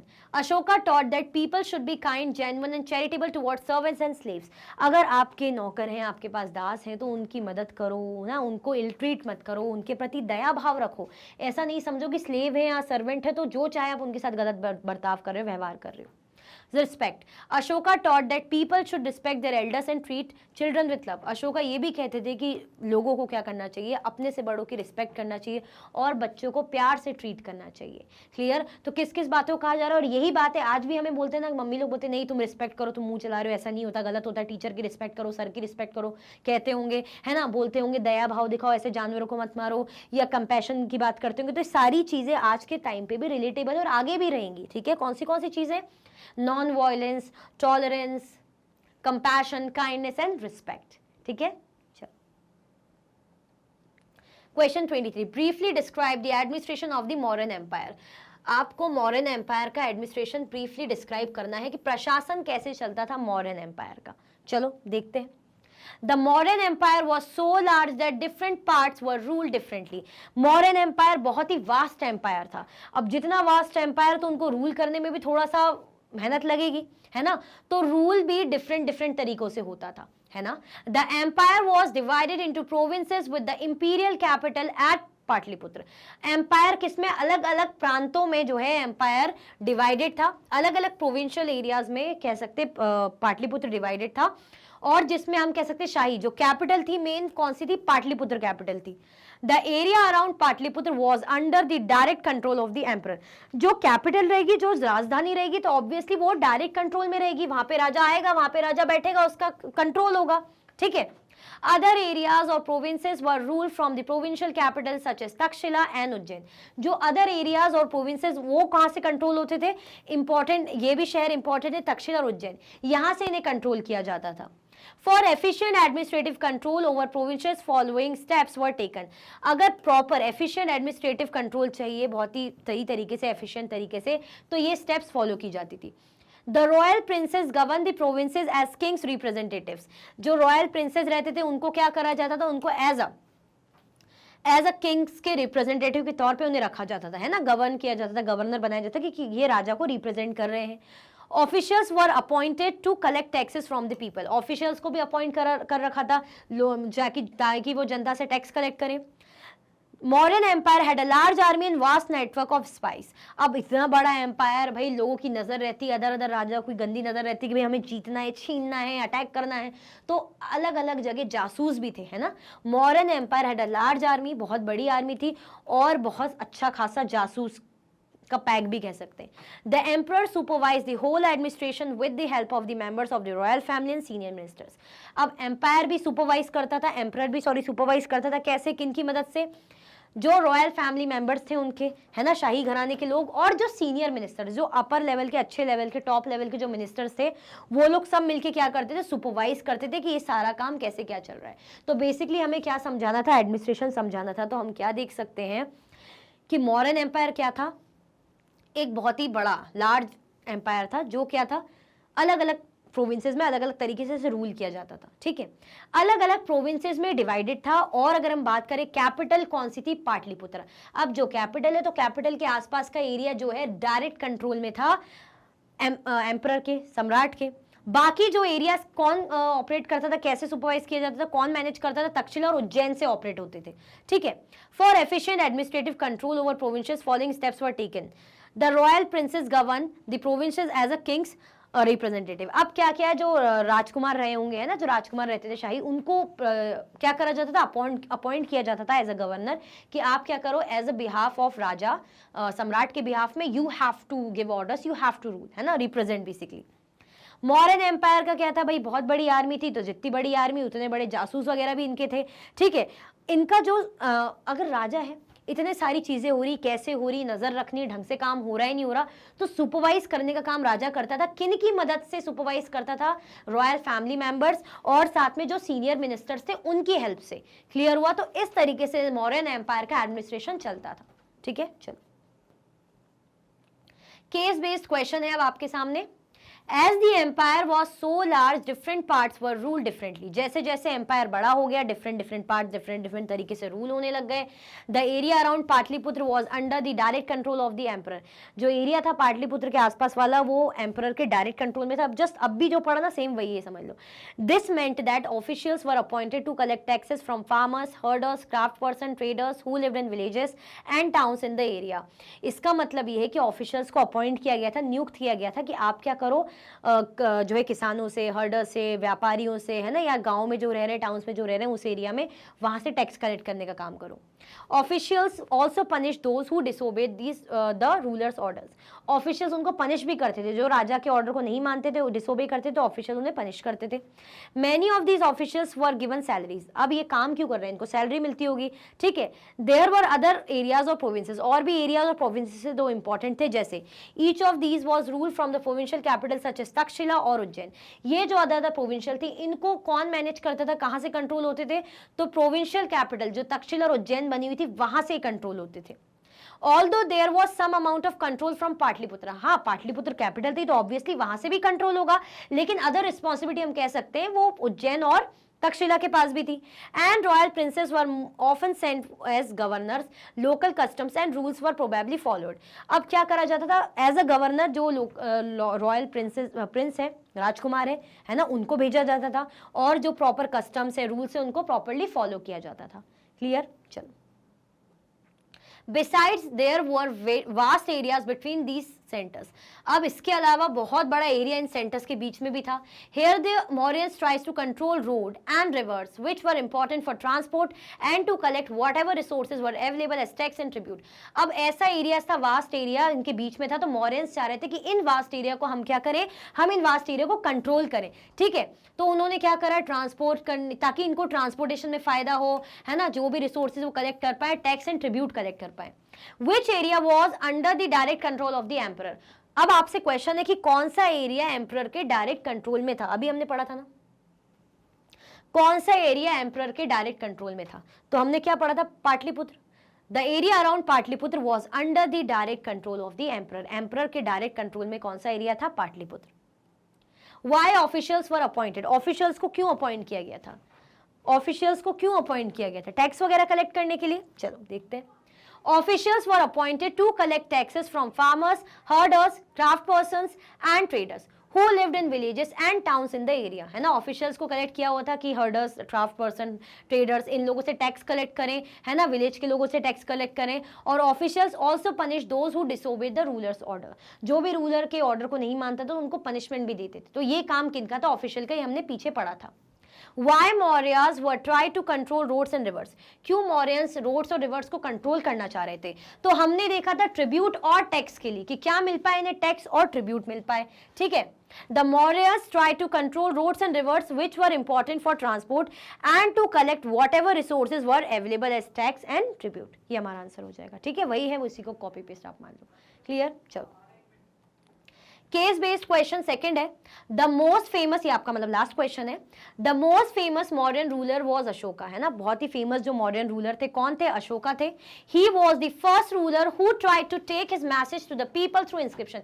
ये पहले ऐसे शासक थे जिन्होंने जनता तक अपना मैसेज पहुंचाने के लिए क्या करा था, इंस्क्रिप्शंस करवाए थे। Most of the Ashoka's inscriptions were in Prakrit and were written in Brahmi script. बहुत से जो अशोका के इंस्क्रिप्शन थे वो प्राकृत लैंग्वेज में थे, और स्क्रिप्ट कौन सी थी, ब्राह्मी स्क्रिप्ट। देखो लैंग्वेज अलग होती है और स्क्रिप्ट लिपि अलग होती है। मैंने बताया था ना, हिंदी भाषा है, हिंदी भाषा को हम देवनागरी लिपि में लिख रहे हैं, वो स्क्रिप्ट है। क्लियर हुआ? आगे देखें, चलो। Most of Ashoka's inscriptions were in Prakrit and were written in Brahmi script, जैसे कि मैंने बताया आपको। Kalinga is the ancient name of coastal Orissa. Coastal Orissa जो कोस्ट के पास यानी समुद्र के पास वाला जो एरिया उड़ीसा का है ना, उस एरिया को क्या बोला जाता था, कलिंग बोला जाता था। Ashoka fought a war to conquer Kalinga. अब अशोका ने क्या करा, कलिंगा को जीतने के लिए अशोका ने वॉर किया था, क्योंकि काफी टाइम से चल रहा था कि कलिंग को जीतना है। However, he was so horrified when he saw the violence and bloodshed that he decided not to fight any more wars। मतलब अगर देखा जाए तो वो क्या हुए थे, बहुत ज्यादा इस चीज को देख के, जब बैटल हुई ना, इतना ज्यादा खून खराबा देख के बहुत ज्यादा डर गए। हॉरिफाइड मतलब उन्हें बहुत बुरा लगा, बहुत ज्यादा दुख हुआ, इतना ज्यादा खून खराबा, वॉयलेंस, खून की नदियां, है ना। फिर उन्होंने फैसला किया कि अब मैं कोई फाइट नहीं लड़ूंगा। He is the only king in the history of the world who gave up conquest after winning a war। वो पहले हम कह सकते हैं ऐसे राजा थे, ऐसे किंग थे हिस्ट्री के, जिन्होंने ये मान लिया था, मतलब जिन्होंने कह दिया था कि अब मैं कोई भी वॉर नहीं लड़ूंगा, ठीक है, पहले ऐसे राजा थे। What is the ancient name of coastal Orissa? अब आपसे क्वेश्चन है कि कोस्टल उड़ीसा का प्राचीन नेम, एंशिएंट नेम कौन सा है, तो देखो इसमें से कौन सा नेम लग रहा है आपको, कौन सा नेम दिख रहा है, कौन सा नेम आपको दिख रहा है, बताइए। What is the ancient name of coastal Orissa? Coastal Orissa का एंशिएंट नेम क्या है, तो हम कई बार जान चुके हैं, मैं बता भी चुकी हूँ, कलिंगा बोला जाता है ना। तो Kalinga is the ancient name of coastal Orissa. चलो, write about Ashoka's inscriptions. Ashoka के इंस्क्रिप्शंस के बारे में ब्रीफ में आपको बताना है, तो देख लेते हैं यहाँ पे अशोका के इंस्क्रिप्शंस के बारे में क्या बताया है। पहले ऐसे रूलर थे जिन्होंने मैसेज दिया इंस्क्रिप्शंस के थ्रू, ठीक है, और ज्यादा करके जो इंस्क्रिप्शंस थे प्राकृत भाषा में थे, प्राकृत लैंग्वेज में थे, और लिपि स्क्रिप्ट कौन सी यूज कर रहे थे, ब्राह्मी स्क्रिप्ट, ठीक है। Most of Ashoka's inscriptions were in Prakrit and were written in the Brahmi script. It is our answer. What happened to Ashoka after Kalinga war? Ashoka को क्या हुआ था कलिंग वॉर के बाद, है ना, अशोका को कलिंग वॉर के बाद क्या हो गया था, गायब हो गए थे, गिल्ट हुई थी ना उनको। उन्होंने क्या फैसला लिया था कि मैं अब वॉर नहीं लड़ूंगा, है ना। Ashoka fought a war to conquer Kalinga। However, he was so horrified when he saw the violence and bloodshed that he decided not to fight any more battles or wars। Ashoka was so horrified, वही जो हमने पढ़ा, violence को देख के, blood shed को देख के, तो उन्होंने क्या डिसाइड करा कि अब वो और ज्यादा लड़ाई, कोई भी वॉर या बैटल नहीं लड़ेंगे। क्लियर? चलो, तो क्लियर हुआ आपको ये पैसेज? ओके। इसी के साथ हमारे इस चैप्टर की वर्कशीट भी बढ़िया तरीके से कंप्लीट होती है। बड़ा मजा आता है वर्कशीट कराने में। Fill in the blanks, match the column, MCQs, question answer, case based question, सब कुछ साथ में होता है। ठीक है, तो इसी के साथ ही वीडियो एंड होती है। अगर आप और भी वीडियो के लेक्चर्स देखना चाहते हैं, मैग्नेट ब्रेन्स के यूट्यूब चैनल, एप्लीकेशन और वेबसाइट से देख सकते हैं। ई नोट्स और ई बुक्स के लिंक आपको डिस्क्रिप्शन बॉक्स में अवेलेबल है।